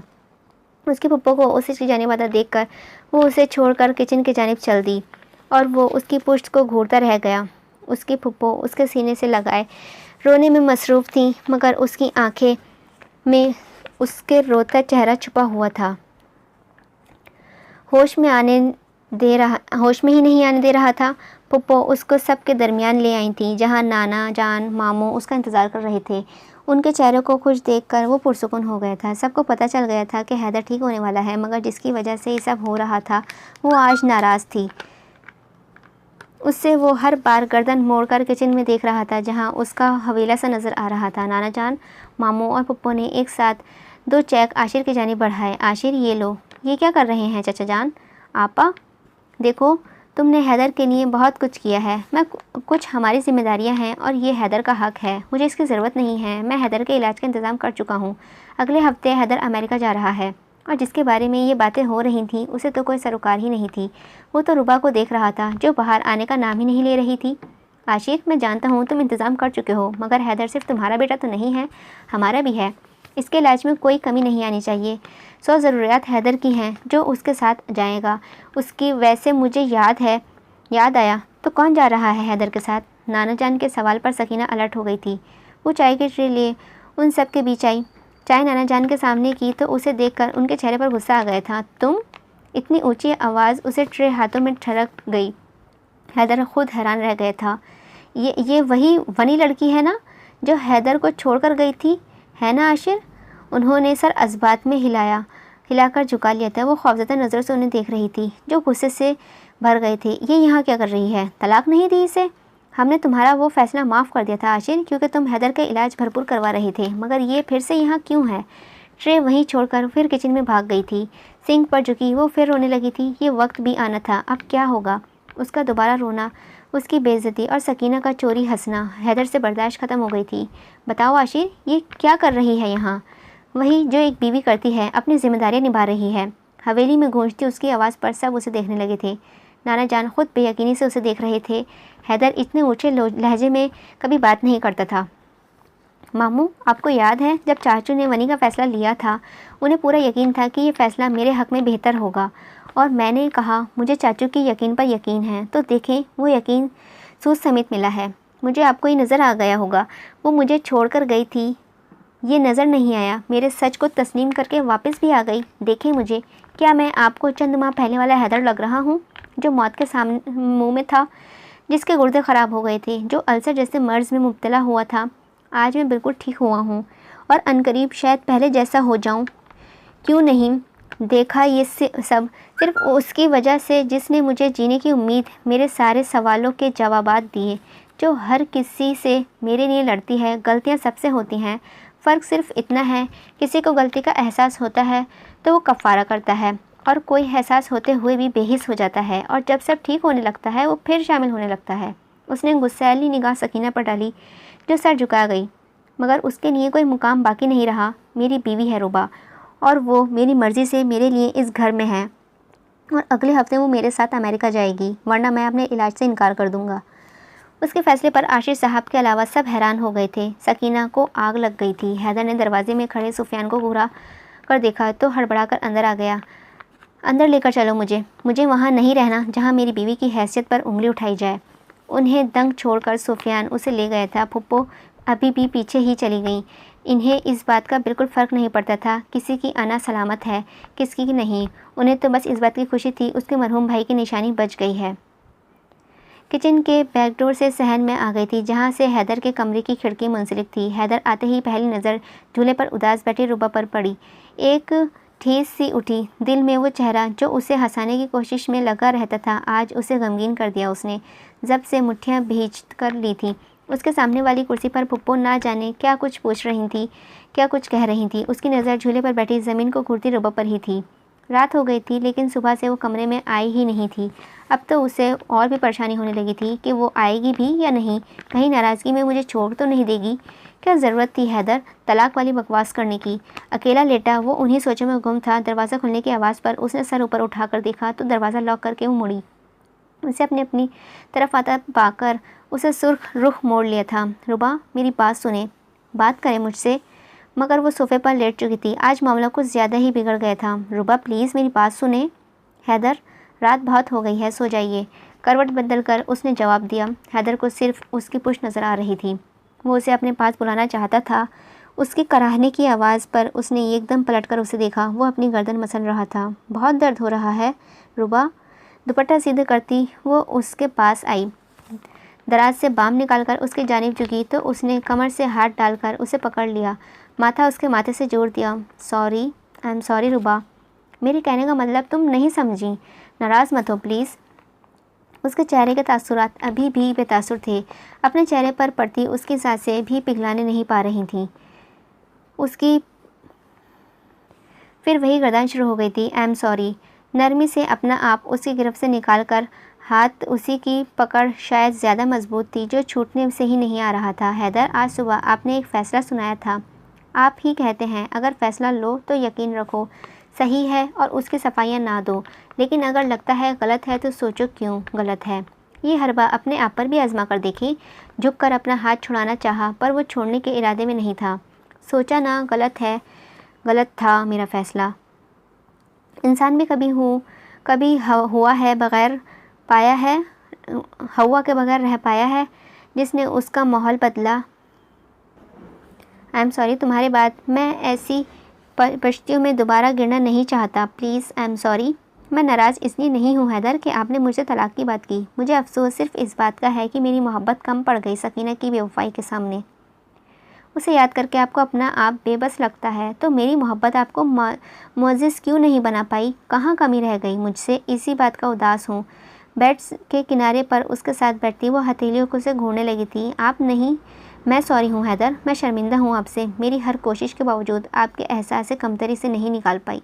नहीं, कोई कमी नहीं है, कमी मुझ में है। मैं नहीं समझ पाता ख़ुद को।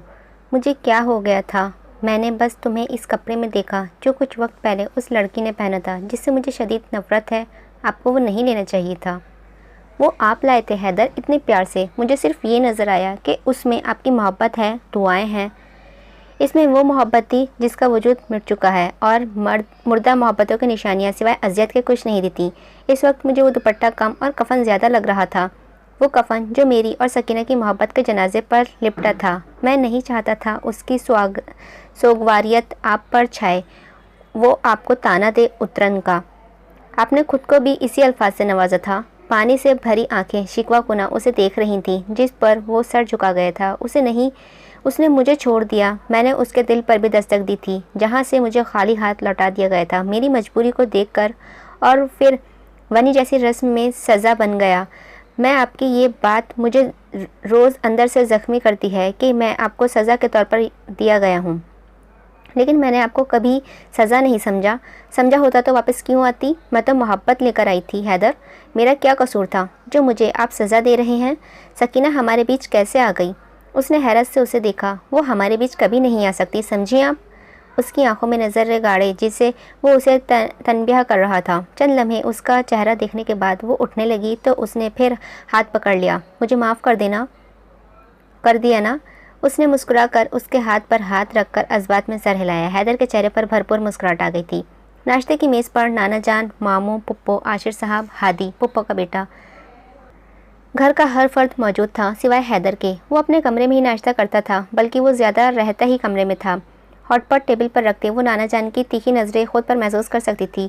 सब एक साथ हंसते खेलते खुश थे। हादी मनमौजी 21-22 साल का लड़का था जो इस वक्त भी कानों में हैंड फ्रीज लगाए कैमरा टेबल पर रखे नाश्ता कर रहा था। हेज़ल ग्रीन आंखें, डार्क ब्लैक बाल, हल्की सी शेव, बच्चे का ही लुक देता था।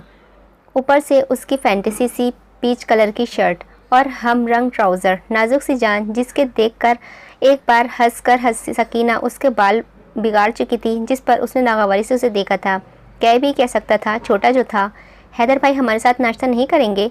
फ़ोन से नज़रें हटाकर उसने आशिर साहब से सवाल किया, जिस पर वो रुबा ने भी उन्हें देखा। नहीं, वो नहीं आता है। क्यों?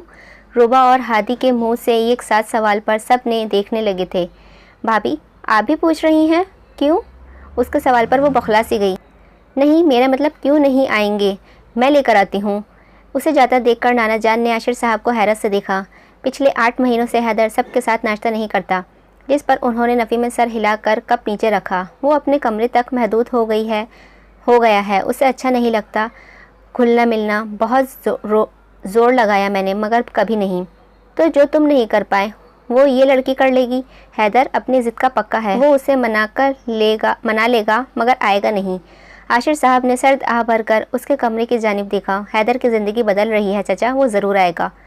बेड के किनारे पर बैठा सुफियान ब्रेड पर जैम लगा रहा था। वो दूध के गिलास को देखकर मुंह बना रहा था। Black shirt, black pant, silky black, माथे पर बिखरे क्लीन शेव, पहले से कहीं बेहतर और वो आज लग रहा था। रूबा को देखकर ज़िंदगी से भरपूर मुस्कुराहट उसके चेहरे पर आ गई थी। नाश्ते की ट्रे उसके मुंह से उठाई, उसके सामने से उठाई, ब्लैंकेट से भी हटा दी, उसका कॉलर ठीक किया, बालों को सेट किया और सुफियान को बुलाने लगी। इन्हें व्हीलचेयर पर बैठाने में मदद कर दो। सुफियान आगे बढ़ा तो उसने रोक दिया। हम कहाँ जा रहे हैं? नाश्ता करने। हाँ तो वो कर तो रहा था मैं। यहाँ नहीं, सबके साथ बाहर डाइनिंग टेबल पर। वो उसके पैरों में स्लीपर्स डाल रही थी। नहीं, मुझे नहीं जाना बाहर। आप जाएंगे? रुबा, मैंने कह दिया कि मुझे नहीं अच्छा लगता बाहर जाना, मुझे कमरे में ही रहने दो। सुफियान ने रुबा को इशारे से मना भी किया। तो ठीक है, मुझे नाश्ता नहीं करना। हैदर ने खफगी से उसे देखा। ये बचपना है, आप इतने बड़े होकर ज़िद कर सकते हैं, तो मैं क्या बचपना नहीं कर सकती? कुछ तो सीखूंगी ही ना बड़ों से। गिरने के असला से सोफे पर बैठती किताब उठा ली। उनकी नोकझोंक देखकर सुफियान मुस्कुराता बाहर चला गया था। चंद लम्हे उसे देखने के बाद वो व्हीलचेयर घुमाकर खिड़की के पास चला गया था, जहाँ खुश्क पत्ते बिखरे पड़े थे। फ़ज़ा का मौसम चारसू फैला जुदाई की चालें चल रहा था। ठंडी सुबह की किरणें चोरी से आंगन में कदम रख चुकी थी। मध्यम चलती हवा से कहीं कोई पत्ता हिलता, फड़फड़ाता और टूट कर गिर जाता। आज तुम लोगों को कुछ नहीं मिलेगा, चुप करके बैठो। उसने गर्दन घुमाकर देखा तो वो पीठ पर हाथ रखे खुद से बड़बड़ा रही थी। उसके होठों पर दिलफरेब सी मुस्कुराहट आ गई थी। किसे कह रही हो? चूहों को पेट में जिंगलाला हो मचा रखा है, उन्हें ही कह रही हूँ, इनको कुछ नहीं मिलेगा। रुबा, जिद नहीं करते, नाश्ता करें। हैदर, रज़ा, जिद नहीं करते, नाश्ता करें। मुझे बाहर नहीं जाना, मुझे नाश्ता नहीं करना। रुबा, नकल उतार रही हैं? मैं सीख रही हूँ जिद कैसे करते हैं। भाइयों का रुख मोड़कर उसके जानिब आया। वहाँ सकीना भी होगी, मुझे उसे नहीं देखना। कल रात आपने मुझसे कहा था वो हमारे बीच कभी नहीं आ सकती, और आज सुबह ही उसकी वजह से आपने मेरा दिल तोड़ दिया। उसकी आंखों में वाज़ा गिला था जो हैदर को शर्मिंदा कर गया। गहरा सांस लेकर उसने उसका हाथ थामा। ठीक है, चलें। रूबा के चेहरे पर तारों की सी चमक आ गई थी। एकदम उठकर उसकी व्हीलचेयर पकड़ी और ताज़ा तरीन सूरत हाल में गाड़ी एक प्लेटफॉर्म से दूसरे की तरफ गामजन हो गई। दरवाज़ा खुला था। आशिर साहब ने बेचैनी से दरवाजे को देखा और फिर तंज़े मुस्कुराहट से नाना जान को और पीछे देखने का इशारा किया। सबकी नज़रें एक साथ मुस्कुराते हैदर पर गई थीं, जो ना जाने रूबा को क्या कहता हुआ आ रहा था। सुफियान ने डाइनिंग टेबल की एक कुर्सी हटाकर उसके लिए जगह बना दी थी, जहाँ रूबा ने व्हीलचेयर खड़ी कर दी। अस्सलाम वालेकुम। उसके चेहरे के हाश बशाश तासुरात, उसका दोबारा से खिलता रूप देखकर उन सभी ने रूबा को देखा जो उसके सामने प्लेट्स लगा रही थी। नाना जान ने भी मुस्कुराकर रूबा को देखा और आशिर साहब को देखा, जो हंसकर अज़बात में सर हिला गया।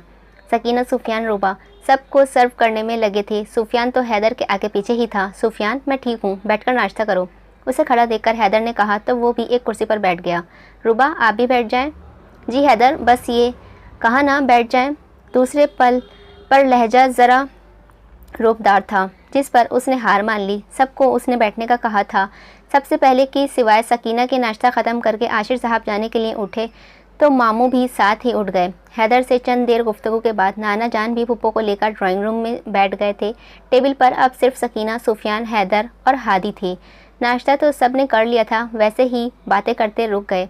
हादी हैदर को अमेरिका की हसीनाओं के किस्से सुना रहा था। सकीना मौका देखकर हैदर के साथ वाली कुर्सी पर आ गई थी, जिसने उसे कोई रद्द-ए-अमल नहीं दिया। वो हादी की बात सुन रहा था। अच्छा, तो आज का क्या प्लान है? ये तो बड़ा प्लान है। उसने कैमरे की जानिब इशारा किया। इस ब्यूटीफुल विलेज की पिक्चर्स बनानी है। विलेज घूमने का प्लान है। अच्छा, किसके साथ?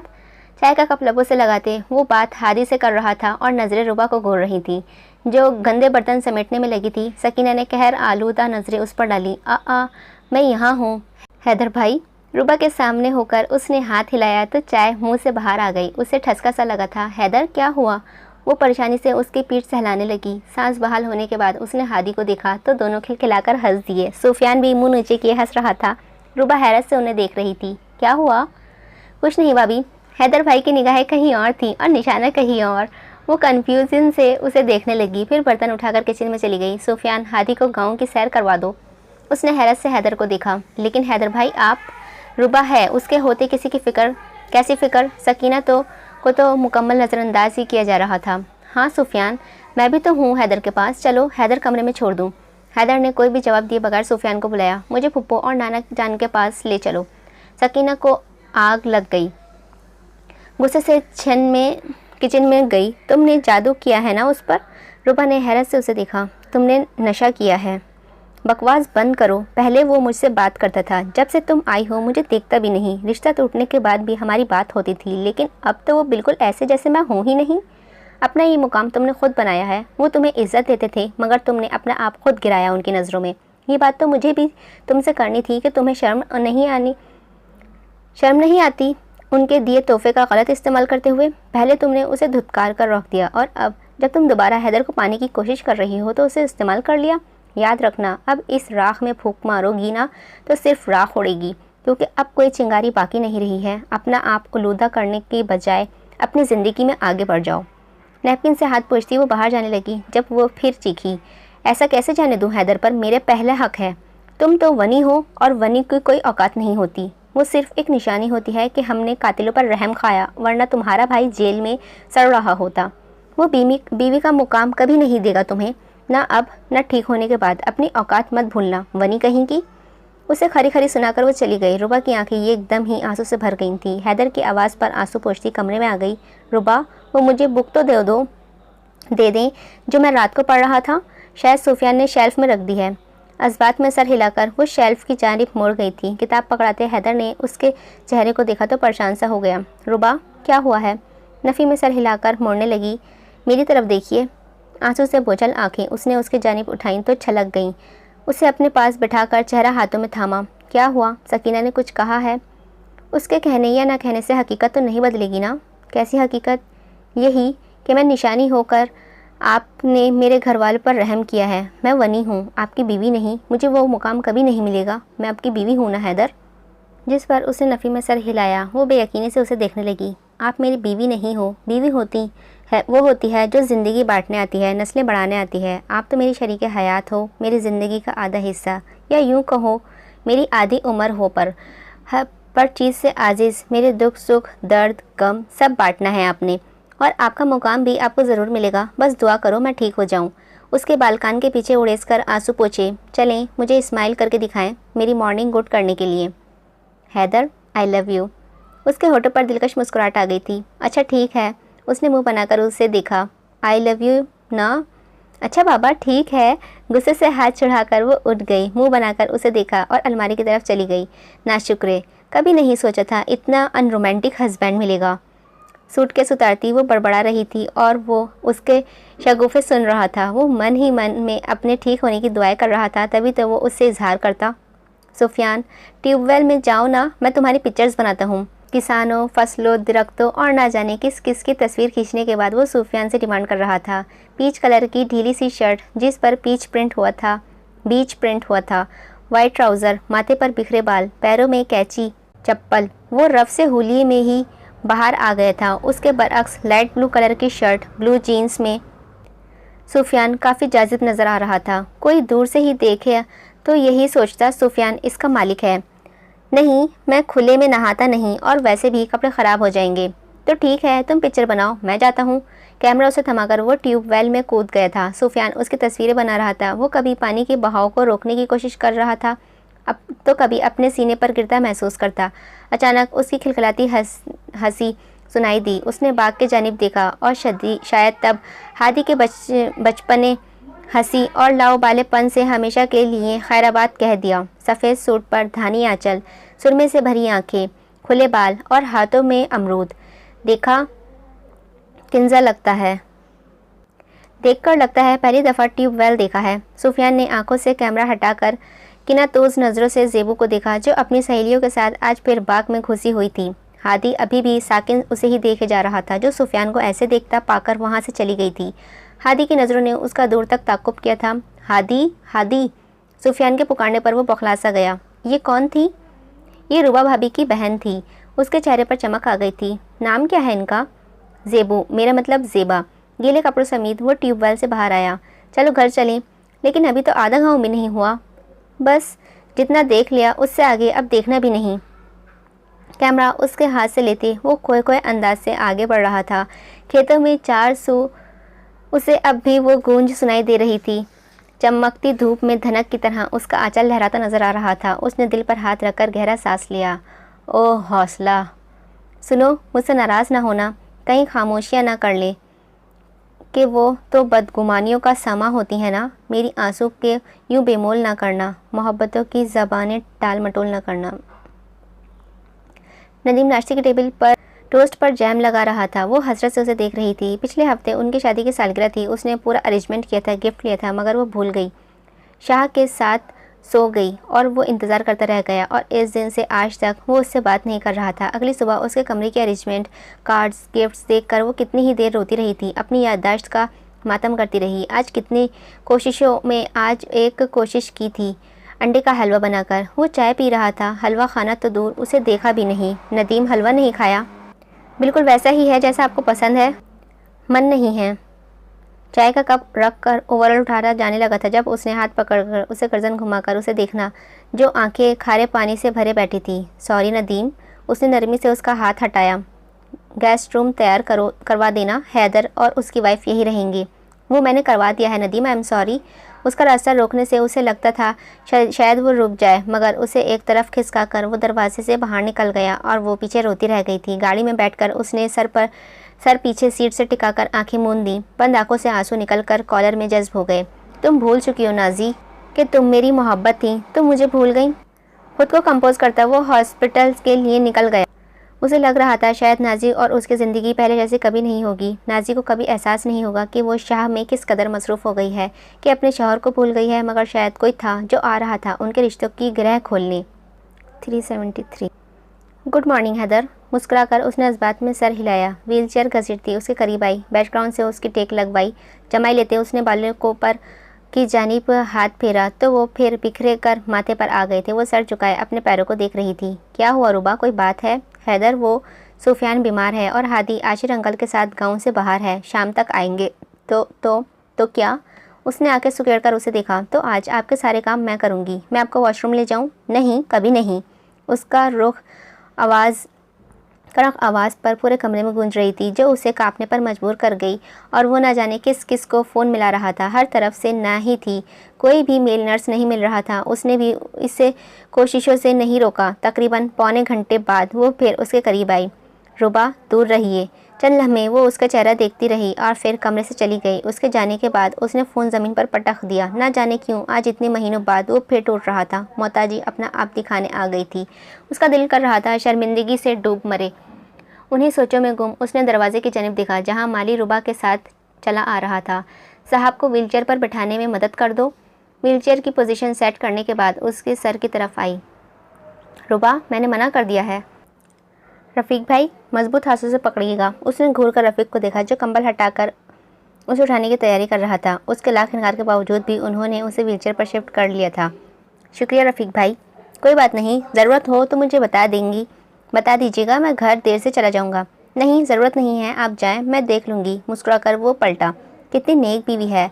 और वो उसे घसीटती वॉशरूम में आई, जो मुंह फुलाकर बैठा था। हैदर, रुबा, बस बहुत हो गया। जब मैंने मना किया था तो क्या ज़रूरत थी मेरा बोझ उठाने की?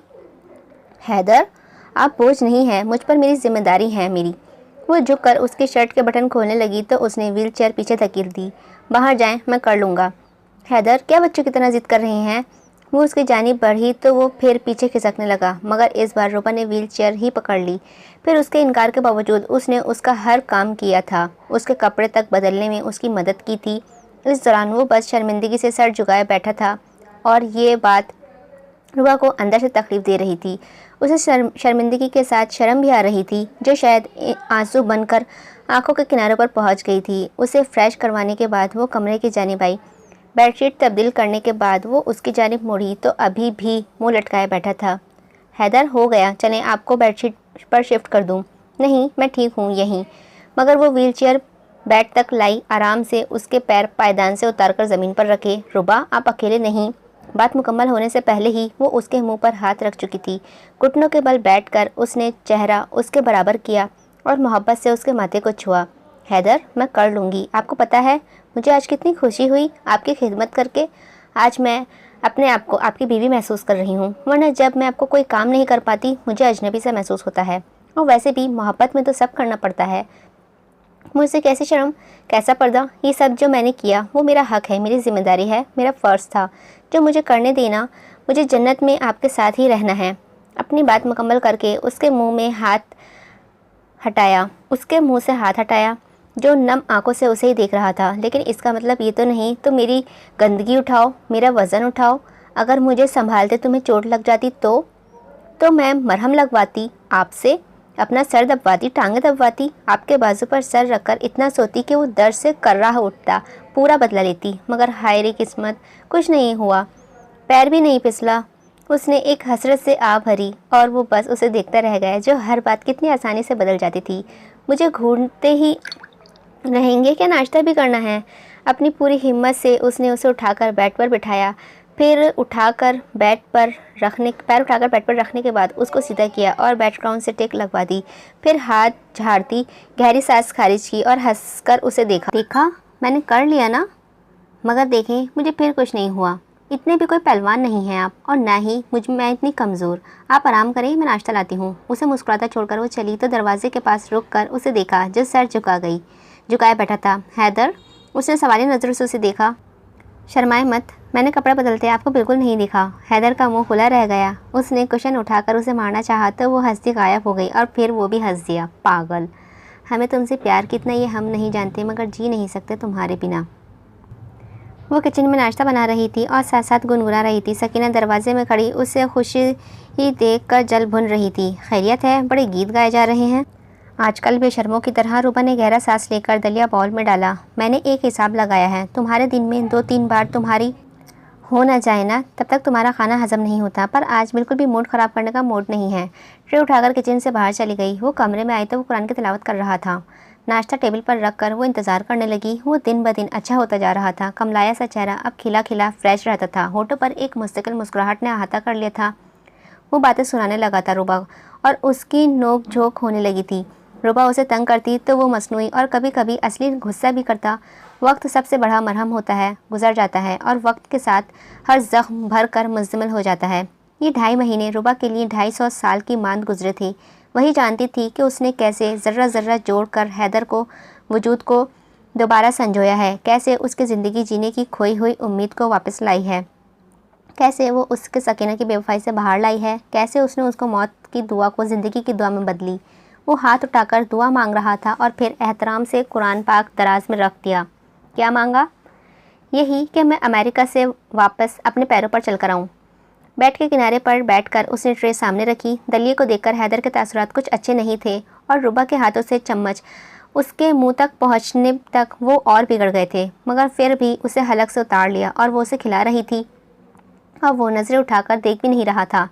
अचानक उसकी नज़र रूबा पर पड़ी थी। वो दांतों तले निचला होठ दबाए उसे देख रही थी। क्या है, क्या है? उसने भी पलटकर यही जवाब दिया।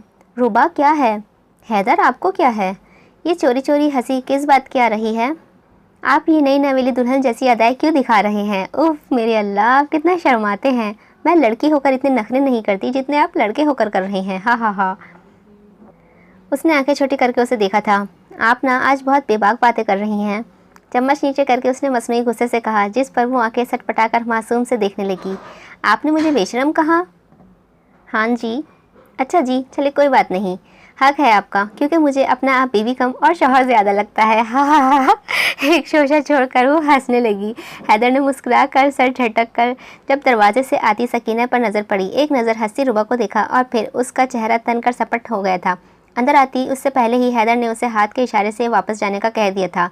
वो कुछ कहना चाहती थी मगर उसकी जला देने वाली नज़र से डर कर वैसे ही वापस चली गई। खुद को कंपोज करके उसने मुस्कुराकर रूबा को देखा और बाजू से खींचकर अपने करीब कर लिया। खुले बाल हैदर के सीने से टकरा गए कि एक दूसरे के चेहरे पर पड़ती गर्म सांसें एकदम से गहरी हो गई थी। नज़र लग जाएगी मेरी, उसके बाल कान के पीछे उड़ेस कर नरमी से कहा तो मुस्कुराकर दूर हुई। मेरे अलावा किसी और के सामने मत हंसिएगा ऐसे, नज़र लग जाएगी। उसने मुस्कुराकर अज़बात में सर हिलाया मगर उसकी कुर्बत में दिल बेकाबू होकर अभी तक धड़क रहा था। ज़ीशान अपने कमरे में चित लेटा था। उस दिन हैदर के सामने सब कुछ खुल जाने के बाद वो वापस आ गया था। उसने फ़ोन ऑन किया तो उसकी वालिदा के मैसेजेस आए हुए थे। वो गालिबन लड़कियों की तस्वीरें थीं जिनसे वो जान छुड़ाता फिर रहा था। बेदिली से उसने तस्वीरें देखनी शुरू की कि अचानक एक तस्वीर पर उसकी आंखें फैल गईं। एकदम बेड से उतरा और नीचे को भागा। अम्मी अम्मी! उन्हें ढूंढता वो किचन में आया तो वो डरी सी उसे देख रही थी। क्या हुआ? अम्मी, ये लड़की, इसका भी रिश्ता आया है। उन्होंने हैरत से फ़ोन पर जगमगाती सकीना की तस्वीर को देखा। ये अच्छी लगी? किसने भेजी ये तस्वीर? शकूरन, ये हमसे 2 गलियां छोड़कर जो इरशाद साहब रहते हैं ना, उनकी भांजी है। प्यारी है ना? पुरसोच अंदाज में उसने हाँ में सर हिलाया था। तो ठीक है, मैं शकूरन से कहती हूँ बात शुरू कर दे। उसने कोफ से फ़ोन जेब में रखा और थोड़ी खुजाता बाहर आ गया था। तो इसके लिए रिश्ता ढूंढने जा रहा है। मौका तो अच्छा है हैदर के साथ किए गए सुलूक का बदला लेने का और उसकी ज़ुबान को लगाम लगाने का। मौका है। अब आई ना उठनी पहाड़ के नीचे। अम्मी, ये पसंद है मुझे। शकूरन से कहिए भेजे इसे मेरी तस्वीर। वो कच्ची नींद में था जब उसकी हरकत महसूस हुई। उसने आंखें खोलकर देखा तो वो शर्मिंदगी से उसे देख रही थी। सॉरी, आप उठ गए? मैं आपकी गर्दन ठीक कर रही थी। थक जाती ना? उसने एक नज़र खिड़की से बाहर चमकते सूरज को देखा। इस वक्त तकरीबन सब सो चुके होते हैं। आप सोई नहीं आज? वो आज सूफियान नहीं है ना, तो इसीलिए आपको किसी चीज़ की ज़रूरत हुई तो। उसने नरमी से उसका हाथ थामा। इतनी फ़िक्र मत करें, मेरी थक जाएंगी। बेड पर उसके साथ बैठकर उसे माथे से बाल हटाए। मैं नहीं थकती और आपका काम करते तो बिल्कुल भी नहीं। मुझे तो खुशी होती है। आपने पैकिंग कर ली? उसके अचानक सवाल पर उसने हैरत से उसे देखा। कैसी पैकिंग? मंडे को हम अमेरिका जा रहे हैं ना? ये दूसरी हैरत की बात थी उसके लिए। मैं जा रही हूँ आपके साथ? मुझे तो बताया ही नहीं किसी ने। क्योंकि हम आपको सरप्राइज़ देना चाहते थे रूबा भाभी। उन दोनों ने दरवाजे की जानिब देखा जहाँ हादी हाथों में चंद कागजात पकड़े खड़ा था। ये लें आपका वीज़ा और पासपोर्ट। इसी मामले में हम 2 दिन से शहर गए थे ताकि जिस दिन जाना हो उस दिन आपको बताएं। जाके आप हैदर भाई के साथ उनकी गार्डियन के तौर पर जा रही हैं। मगर हैदर भाई ने सारा सरप्राइज़ तबाह कर दिया। हालांकि फ़ैसला भी इन्हीं का था। रूबा हैरत से पासपोर्ट और वीज़ा को देखती रही। लेकिन मुझे लगा आशिर अंकल को जाना चाहिए था। नहीं, ये आपका हक है बेटा। हैदर को इस मुकाम तक लाने वाली आप हैं और आगे भी आप साथ रहेंगे तो वो ठीक रहेगा, वरना वहाँ आधा ये आपकी उदासी में बीमार रहेगा। आशिर साहब भी थक कर सोफे पर गिर गए। उसने हादी हैदर को बैठा रहा था। रुबा ने नम आंखों से हैदर को देख रही थी। मैंने कहा था ना हमारे बीच कोई नहीं आ सकता। कितनी ही देर वो उसे एक दूसरे को देखते रहे। हादी कभी हैदर को देखता, कभी रुबा को देखता और पेट पर हाथ रखा। अगर आपका सीन हो गया हो तो कुछ खाने को मिल सकता है। वो बौखलाकर शर्मिंदा सी हो गई। मैं कुछ खाने को लाती हूँ आप दोनों के लिए। सामान वहीं रखकर वो बाहर चली गई। सुफियान नज़र नहीं आ रहा, कहाँ गया है? आशिर अंकल ने इधर उधर देखकर पूछा। सुफियान बीमार है, नहीं आया। तो फिर आज? वो संजीदगी से सर झुका गया। रोबा ने। उसने कर लिया मैनेज? पता नहीं कैसे, पर हाँ उसने कर लिया, उसने मुस्कुराकर जवाब दिया। वो अभी भी मुतमईन से हो गए थे। खाने के बाद फिर काफ़ी देर वो सब वहीं बातें करते रहे। फिर हादी हवेली से बाहर आ गया। कुछ सोचकर उसने वही राह इख्तियार कर ली जो उनकी ज़मीनों की तरफ जाती थी। शायद आज भी वो वहीं हो। बालों में हाथ फेरता बागों के जानिब आ गया। नज़रें मचलाती थीं 400 दरख्तों पर, कुएं की मुंडेरे पर, ट्यूबवेल के गिर्द, मगर वो वहाँ नहीं थी। अफसोस से वापस जाने के लिए मुड़ा जैसे ही वो बाग से कुछ दूर आबादी के जानिब आया तो वो स्कूल से आती दिखाई दी। रास्ते भी तक किताब खोले रट्टे मार रही थी। कदम मोड़ते वो उसके पीछे हो लिया। फिर यूँ हुआ कि रास्ते यकजा ना रहे। उससे आगे वो शेर भूल गए थी। यकजा ना रहे, यकजा ना रहे, क्या था यार? वो भी अनापरस्त थे, हम भी अनापरस्त। अकब से आने वाली आवाज़ पर वो मुड़ती तो उस पर गिरती गिरती संभली। तुम तो वही हो जो उस दिन सुफियान जी के साथ? हादी के होठों पर एक दिलकश मुस्कुराहट छू गई थी। जी मैं वही हूँ। देखो, अगर तुमने मुझसे उस बात का बदला लेने आए हो कि तुम पर हंसी थी तो उसके लिए पहले से सॉरी। हाँ, ये कहकर उसने भागने की मगर वो आगे आ गया। अरे नहीं, मैं आपसे बदला लेने नहीं आया, मैं तो आपसे एक रिक्वेस्ट करने आया था। वैसे हाय, मेरा नाम हादी है, मैं रुबा भाभी का देवर हूँ। उसके हाथों से किताबें नीचे गिर गई थीं। हादी ने एक नज़र उसकी उड़ती रंगत को देखा, फिर नीचे झुककर किताब उठाई। रुबा, आप इसे शिकायत तो नहीं की ना? उन्हें बताया तो नहीं मैं बाग में थी? हादी पहले तो उसे देखता रहा, फिर कुछ सोचकर मुस्कुरा दिया। अभी तक तो नहीं बताया, मगर अगर आप मुझसे दोस्ती से इनकार करेंगी तो मैं उन्हें बता दूंगा। ज़ेबू ने हैरत से उसके बढ़ते हाथ को देखा, फिर उसकी खूबसूरत चेहरे को देखा जो मुस्कुरा रहा था। सुफियान जी को अच्छा नहीं लगेगा। सुफियान जी? मेरा मतलब सुफियान को अच्छा क्यों नहीं लगेगा? वो इसीलिए कि मेरा और उनका। फिर कुछ सोचकर चुप हो गई, फिर हाथ मिलाया। ठीक है दोस्त, मगर प्लीज़ रूबा आपी और सुफियान जी को पता ना चले। उसने मुस्कुराकर अज़बात में सर हिलाया। पर मेरी एक शर्त है, आप मेरे साथ इसी बाग में चलें। क्यों? ऐसे कैसे चल दूँ? मुझे नहीं जाना। तुम रूबा आपी को बता ही न देना। अपनी किताब उससे छीन कर वो आगे बढ़ी तो वो वैसे ही कह रहा था। उसे क्या पता था उसे इतना बुरा लगेगा। उसने माथा पीटना। ये मशरक़ी की लड़कियां हैं, ये झिझकती हैं। उसने भागकर उसका रास्ता रोका। आई एम सॉरी, अगर आपको बुरा लगा तो प्लीज़ नाराज़ ना हो। मैं रूबा आपी को कुछ नहीं बताऊंगा और सुफियान को भी नहीं। दोस्ती मत तोड़ना। ज़ेबा ने मुस्कुराकर उसे देखा। फिर ठीक है, मैं चलती हूँ, कल मिलते हैं। उसे हिज्र की सूली पर लटका कर वो खुद चली गई थी। ये क्या हो रहा है मेरे साथ? उसकी मासूमियत मुझे शहमात दे रही है। रात के 9 बज रहे थे जब वो कमरे में आई। सुफियान की उससे बात हुई थी। वो अब ठीक था। उसने रूबा को समझाया था कि हैदर के सोने से पहले क्या ज़रूरियात हैं जिन्हें वो पूरा कर चुकी थी, और अभी भी वो उसके पैरों की मालिश कर रही थी। और वो हमेशा की तरह सर झुकाए गहरी सोच में मुब्तला था। रूबा ने हमेशा की तरह सुई उसके पैरों में मारी, जहाँ पर कितनी ही देर उसे कुछ भी महसूस ना हुआ। उसका दिल डूब गया था। इतनी मेहनत, कोई रिस्पॉन्स नहीं आ रहा। सेंस व टच तो बहाल होनी चाहिए ना। सुई मारती मारती वो अंगूठे तक पहुंची। बेदिली से उसने सुई चुभोई तो हैदर के मुंह से सिसकी निकली। उसने हैरत से देखा। क्या हुआ? ऐसा लगा जैसे अंगूठे में कुछ चुभा। वो उसे देखती रह गई थी। सच में हैदर, आप सच कह रहे हैं? आपको दर्द महसूस हुआ? उसने हैरत से इस बात में सर हिलाया। वो खुशी से उछल पड़ी। यानी आपकी हिस्स बेदार होने लगी है। मैं आशिर अंकल को बताऊं? वो बाहर की जानिब भागी, फिर रुक गई। वो तो सो गए होंगे। हैदर को उसकी खुशी देखकर और भी ज़्यादा खुशी हो रही थी। उसने इस बात में सर हिलाया। सुफियान को बताऊं? फ़ोन निकाल कर नंबर मिलाया। वो तो बीमार है, वो भी सो गया होगा। किसे बताऊं? किसे? नदीम भाई। नदीम भाई? वो तो जाग रहे होंगे, हॉस्पिटल में होंगे। वहाँ तो दिन है। नंबर मिलाती वो खिड़की की जानिब आई। पीछे हैदर के होठ सुकड़ से गए थे। उसने अफसोस से अपने पैर के अंगूठे को देखा जो बिल्कुल सुन पड़ा था। उसे कुछ भी महसूस नहीं हुआ था। वो तो बस उसकी मेहनत को रायगा जाने से नहीं दे सकता था। उसे उदास होते नहीं देख सकता था, इसीलिए झूठ बोला था। उसकी खनकती आवाज़ ने ख्यालों से बाहर खींचा। नदीम भाई कह रहे थे, ये तो अच्छी बात है। यानी आपके ठीक होने के चांसेस दिन ब दिन बढ़ते जा रहे हैं। वो भी इंतज़ार कर रहे हैं आपका। आज मैं बहुत खुश हूँ। अच्छा ये बताएं, जब चलने लगेंगे तो सबसे पहले कहाँ चल कर जाएंगे? अरे मैं भी पागल हूँ। आप तो अपनी अम्मी अब्बू के कब्र पर ही जाएंगे ना, और उसके बाद आप अपने दोस्तों से मिलेंगे। और उसने खुशी से उसका हाथ पकड़ा।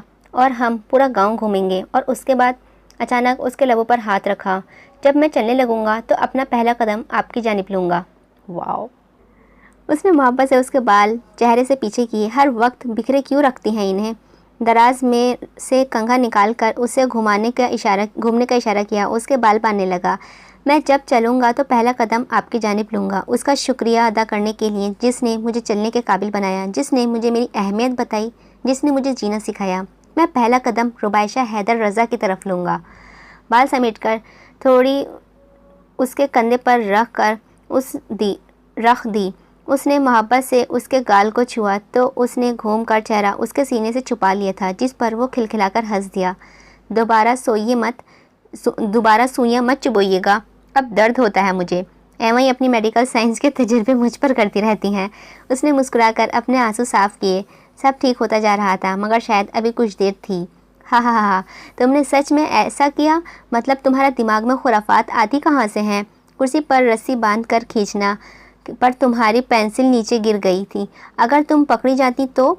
हादी ज़ेबू कुएं की मुंडेर पर बैठे खुशगप्पियों में मसरूफ़ थे।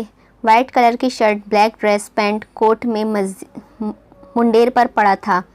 कफ मोड़े वो दरख्त से अमरूद तोड़कर खाने में मसरूफ़ थे। नारंगी सफ़ेद कपड़ों में अपने खुराफात और उनके नताइज बता रही थी। वो हंस हंस कर दोहरा होता रहा था। और उधर सुफियान ठीक होते ही वापस आ गया था। अगर अभी भी कुछ कमज़ोरी के बाइस वो ज़ेबू से मिल नहीं पाया था। ऐसे कैसे पकड़ी जाती? किसी को क्या पता इतने मजमे में वो बारीक सी डोर किसी के हाथ में थी। वैसे मैं स्कूल से यूनिट तक ख़त्म कर चुका हूँ, मगर अल्लाह तौबा कभी प्रिंसिपल से पंगा नहीं लिया। सोचा है टीचर्स के साथ थोड़ा बहुत हो जाता था टीचर्स डे पर, फिर उन्हें पार्टी देकर सब सेट हो जाता था। लेकिन हमारे मिडिल क्लास स्कूल में टीचर्स डे पर एक कार्ड होता है, वाइट बोर्ड पर बड़ा सा हैप्पी टीचर्स डे लिखा होता है। कैंटीन से मैम के लिए पकौड़े, समोसे, ड्रिंक्स और कुछ खरीद कर पार्टी दे दी जाती है और हमारे टीचर्स खुद को क्वीन एलिजाबेथ समझ जाती हैं और फिर पेपर्स सुकून से निकल जाते हैं। उसने एक आंख दबाकर कहा तो फिर हंस दिया। तुम नकल भी करती हो? अब तक कितनी दफ़ा मेहनत से पास हुई हो? उसकी बात पर वो सोच में पड़ गई और उंगलियों में कुछ गिनने लगी। एक दफ़ा नर्सरी में। हा हा हा हा, ओह, पेट दुखने लग गया। पेट पर हाथ रखकर उसने गहरा सांस लिया। लेकिन इस बार पूरी मेहनत से पास होना है। उसने हैरत से उसे देखा। इस बार क्यों? क्योंकि अगर मेरी मैट्रिक में अच्छे नंबर नहीं आए तो सुफियान जी। एकदम ज़बान दो तले दबा ली। हादी की मुस्कुराहट गायब हो गई थी। सुफियान जी क्या? सुफियान नहीं, अम्मी। अम्मी जी मुझे एक अच्छा सा तोहफ़ा देंगी। तो तुम्हें क्या चाहिए मुझे बताओ, मैं लेकर देता हूँ। नहीं, आप मुझे क्यों लेकर देंगे? और वैसे भी वो आप नहीं दे सकते, वो बस अम्मी ही दे सकती हैं। सुफियान जी के लिए हाँ करके आखिरी जुमला उसके दिल में सोचा था, मगर शायद वो दिल जुड़ने के साथ कोई दिल टूटने भी वाला था। ओप्स हादी। सुफियान तुम आज के दिन भी ना आते? सुफियान मेडिकल बॉक्स से उसकी दवाइयाँ देख रहा था। हैदर ने उसके कंधों पर हाथ रखा जिससे उसे महसूस हुआ उसका जिस्म अभी भी गर्म है। ऐसा कैसे नहीं आता हैदर भाई? पता नहीं कल रुबा आपी ने आपको कैसे संभाला होगा। और वैसे भी परसों तो आप अमेरिका चले जाएंगे, फिर मैं यहाँ क्यों आऊँगा? क्योंकि वापसी पर तो आप इंशाअल्लाह चलने लगेंगे। फिर मेरी ज़रूरत क्यों रहेगी आपको? आखिर मैं उसकी आवाज़ भर्रा सी गई थी। हैदर का दिल भी उदास हो गया था। उसने तड़प कर उसे गले लगा लिया। मैं चलूँ या ना, मगर तुमसे रिश्ता कभी ख़त्म नहीं होगा। तुम मेरे भाई हो, छोटे, बिल्कुल यशमान जैसे। तुम मुझे मिलने आया करना और मैं भी तुमसे मिलने आऊँगा। काश तुम्हारे और मेरे बीच कोई ऐसा रिश्ता बन जाए कि हम मिलते रहें। उसकी बात पर सुफियान के होठों पर एक दिलकश मुस्कुराहट आ गई थी। बन जाएगा इंशाअल्लाह। रुबा कमरे में आई तो गले लगे मुस्कुरा रहे थे। खैरियत है? सुफियान की जानिब दूध का गिलास बढ़ाते हुए उसने पूछा तो एक दूसरे को देखकर हंस दिया। कुछ नहीं, बस ऐसे ही। आप बताएं, सुबह से कहाँ गायब थी? वो कुछ ज़रूरी काम था, वो मुकम्मल कर रही थी। हैदर आपकी पैकिंग कर दी है? मैंने कोई चीज़ जो आप रखवाना चाहते हैं? बस अपने आप को मत भूल जाइएगा, बाकी खैर है। सुफियान सोफे पर बैठा दूध का घूंट भर रहा था जब दरवाजे पर नज़र पड़ी। हादी मुस्कुराकर हैदर और रुबा को देख रहा था जो अपनी बातों में लगे थे। भाभी? रुबा ने हैरत से उसे देखा। सरप्राइज़! वो सामने से हटा तो बख्तू और ज़ेबा उसके पीछे खड़े थे। रुबा तो उछल ही पड़ी थी। आपा? होश में आते आई तब जब वो दोनों उससे लिपट गए। सुफियान का गिलास हाथों से छूटने ही वाला था। ज़ेबा पूरे जोबन के साथ गेंदा फूल बनी घूम रही थी और फिर हादी को देखा जिसकी नज़रें सिर्फ ज़ेबा पर ही टिकी थीं। तुम दोनों यहाँ कैसे और हादी के साथ? भाभी, उस दिन जब हम गांव घूमने गए थे ना, ज़ेबा हमें तब मिली थी। सुफियान ने मुझे बताया था कि ये आपकी बहन है। आज मैं फिर इन दोनों से मिला तो मुझे पता चला ये लोग कभी हवेली नहीं आए, इसीलिए सोचा आपको सरप्राइज़ दे दूं। कैसा लगा मेरा सरप्राइज़? बहुत अच्छा, रुबा ने बख्तू के बाल बिगाड़े जवाब दिया। ज़ेबा हैदर से मिलकर जैसे ही सीधी हुई नज़र सुफियान पर पड़ी जो खड़ी नज़रों से उसे ही देख रहा था। फ़ौरन दुपट्टा सर पर आ गया था मगर उसके तासुरात में ज़रा भी फ़र्क नहीं आया था, इसीलिए मुँह बनाकर बेड के किनारे से बैठ गई। हैदर भाई आप कैसे हैं? मैं ठीक हूँ बच्चे, आप कैसे हो? स्टडी कैसे जा रही है? पढ़ाई? हाय क्या पूछ लिया है, इससे तो पूछ ले। फला ड्रामे में हीरो के साथ क्या मीरब वाला ड्रामा कहाँ पहुँचा? फलाने गाने के क्या बोल थे? पढ़ाई से तो हमारी ज़ेबा के कोई ताल्लुक ही नहीं। वक्त के जवाब पर ज़ेबा को खा जाने वाली नज़रों से देखती बाकी सब सर झुकाए हंस रहे थे। रुपा उनके चाय का इंतज़ाम करने गई थी। ऐसी बात नहीं है हैदर भाई, मैं पढ़ती हूँ। आपको पता है इस बार के टेस्ट सेशन मेरे 85% नंबर आए हैं और बायो फिज़िक्स केमिस्ट्री में भी अच्छे नंबर लिए हैं मैंने। वो इतना बुलंद बोल रही थी कि जिसके कानों को सुनाना चाहती हो वो सुन ले, वरना वो तो अनजान बना दूध के घूंट भर रहा था। आहिस्ता तुम्हारे पास ही बैठे हैं, चौथे महल्ले में नहीं। तुम्हें तो मस्जिदों में ऐलान करना चाहिए। स्पीकर और माइक किसी की ज़रूरत नहीं है तुम्हें। हैदर ने मसनूई गुस्से से बख्तू को देखा जो ज़ेबा को जीने नहीं दे रहा था। अचानक उसकी नज़र साइड टेबल के फ्रेम पर गई जहां आशिर साहब, हैदर और यशमान की तस्वीर थी। बख्तू की आंखें नम हो गईं। हैदर ने उसके सर पर हाथ रखा। वो मेरा अच्छा दोस्त था, हम एक साथ स्कूल जाते थे, पढ़ते थे, खेलते थे। उसने मुझे कई दफ़ा मना किया कि मैं सिगरेट ना पीऊँ और जिस दिन मैं शराब का एक घूंट लगाया था उस दिन उसने मुझे थप्पड़ मारा था। मुझे गुस्सा आया मगर उसने तो मेरे भले के लिए मारा था। उसके बाद हम में झगड़े होने लगे और उस दिन गलती से वो हैदर के गले लगकर फूट फूट कर रोने लगा। यशमान को याद करके वहाँ सब की आंखें अशबार हो गई थी। रूबा चाय लेकर आई तो पीछे ही चच्ची भी आ गई। ये लड़का क्या कर रहा है इस घर में? इन सब ने परेशानी से चच्ची जान को देखा। बख्तू रूबा से चिपक गया था। फुप्पो को भी खास अच्छा नहीं लगा था। उनके भाई के बेटे के कातिल का मुमानी वो मैं लाया था इन्हें यहाँ। ज़ेबा भी डर कर रूबा के पीछे छुप गई थी। क्यों हादी, वजह? फुप्पो ने घूर कर हादी को देखा। अम्मी, वो रूबा भाभी के भाई बहन हैं तो मैंने सोचा ये कातिल है मेरे बेटे के। हादी, इसकी वजह मेरी कोख खाली हो गई है।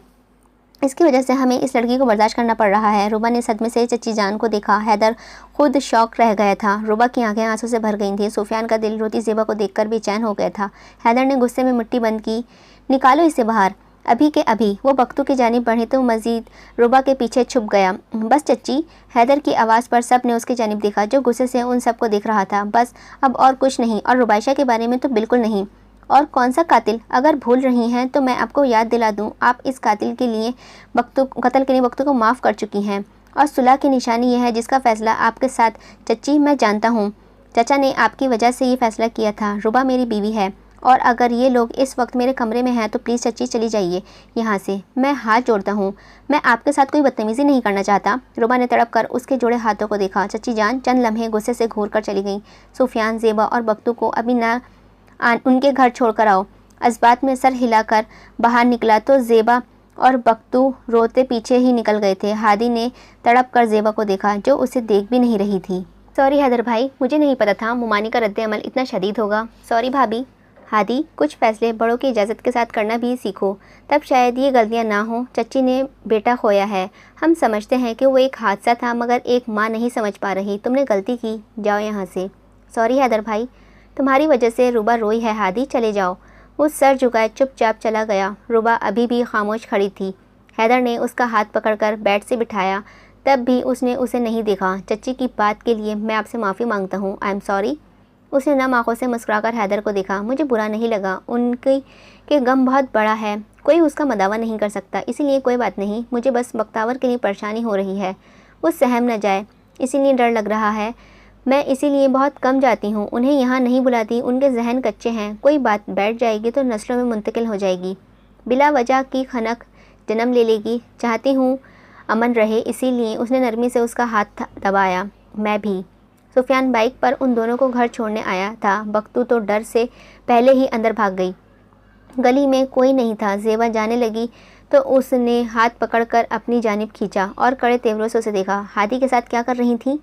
उसकी नज़रों में मौजूद गुस्से को वो देखकर डर गई थी। वो खुद ही आया था, उसने दोस्त बनाया। इतनी बात सुनने ही कलाई पर गिरफ्त मजबूत हो गई थी। वो अच्छा है, उसने कहा है कि वो रुबा आपी से मिलने का कहा था। मेरी बहन कैद है वहाँ, इसीलिए दिल कर रहा था। पहली बात तो वो अच्छा है या नहीं, इस बात से फ़र्क नहीं पड़ता। फ़र्क इस बात से पड़ता है कि वो अनजान है। और दूसरी बात, रुबा आपी वहाँ कैद नहीं है। वो हैदर भाई को छोड़कर किसी से मिलने नहीं जाती, वरना उन्हें किसी ने नहीं रोका। आइंदा के बाद तुम मुझे यूं बिला वजह बाहर घूमती नजर आई, और ख़ास तौर पर ये सच सवर कर तो मुझसे बुरा कोई नहीं होगा। और बस ये 2 साल इंतज़ार कर लो, फिर तुम्हें मेरे पास ही आना है। उसका गुस्सा देखकर वो मुँह बसूड़ने लगी थी जब हाथ छुड़ाकर अंदर भाग गई। सुफियान ने खुद पर कंट्रोल करते गहरा सांस लिया। कैसे समझाऊं तुम्हें, मैं कितना डरता हूँ। मैं तुम्हारे बारे में मासूम हो तुम। हादी रॉकिंग चेयर पर सर टिकाए छत को घूर रहा था। आज जो कुछ भी हुआ था उससे चीज़ें बिल्कुल भी उम्मीद नहीं थी। वो तो बस ज़ेबा को खुश करना चाहता था। उसके चेहरे पर वो मैजिकल मुस्कुराहट देखना चाहता था जिसे देखकर उसको सुकून मिलता था, मगर सुरमे से भरी आंखों में आए आंसू नाकाबिले बर्दाश्त थे। ऊपर से उसका सुफियान के साथ जाना और भी मुहाल था।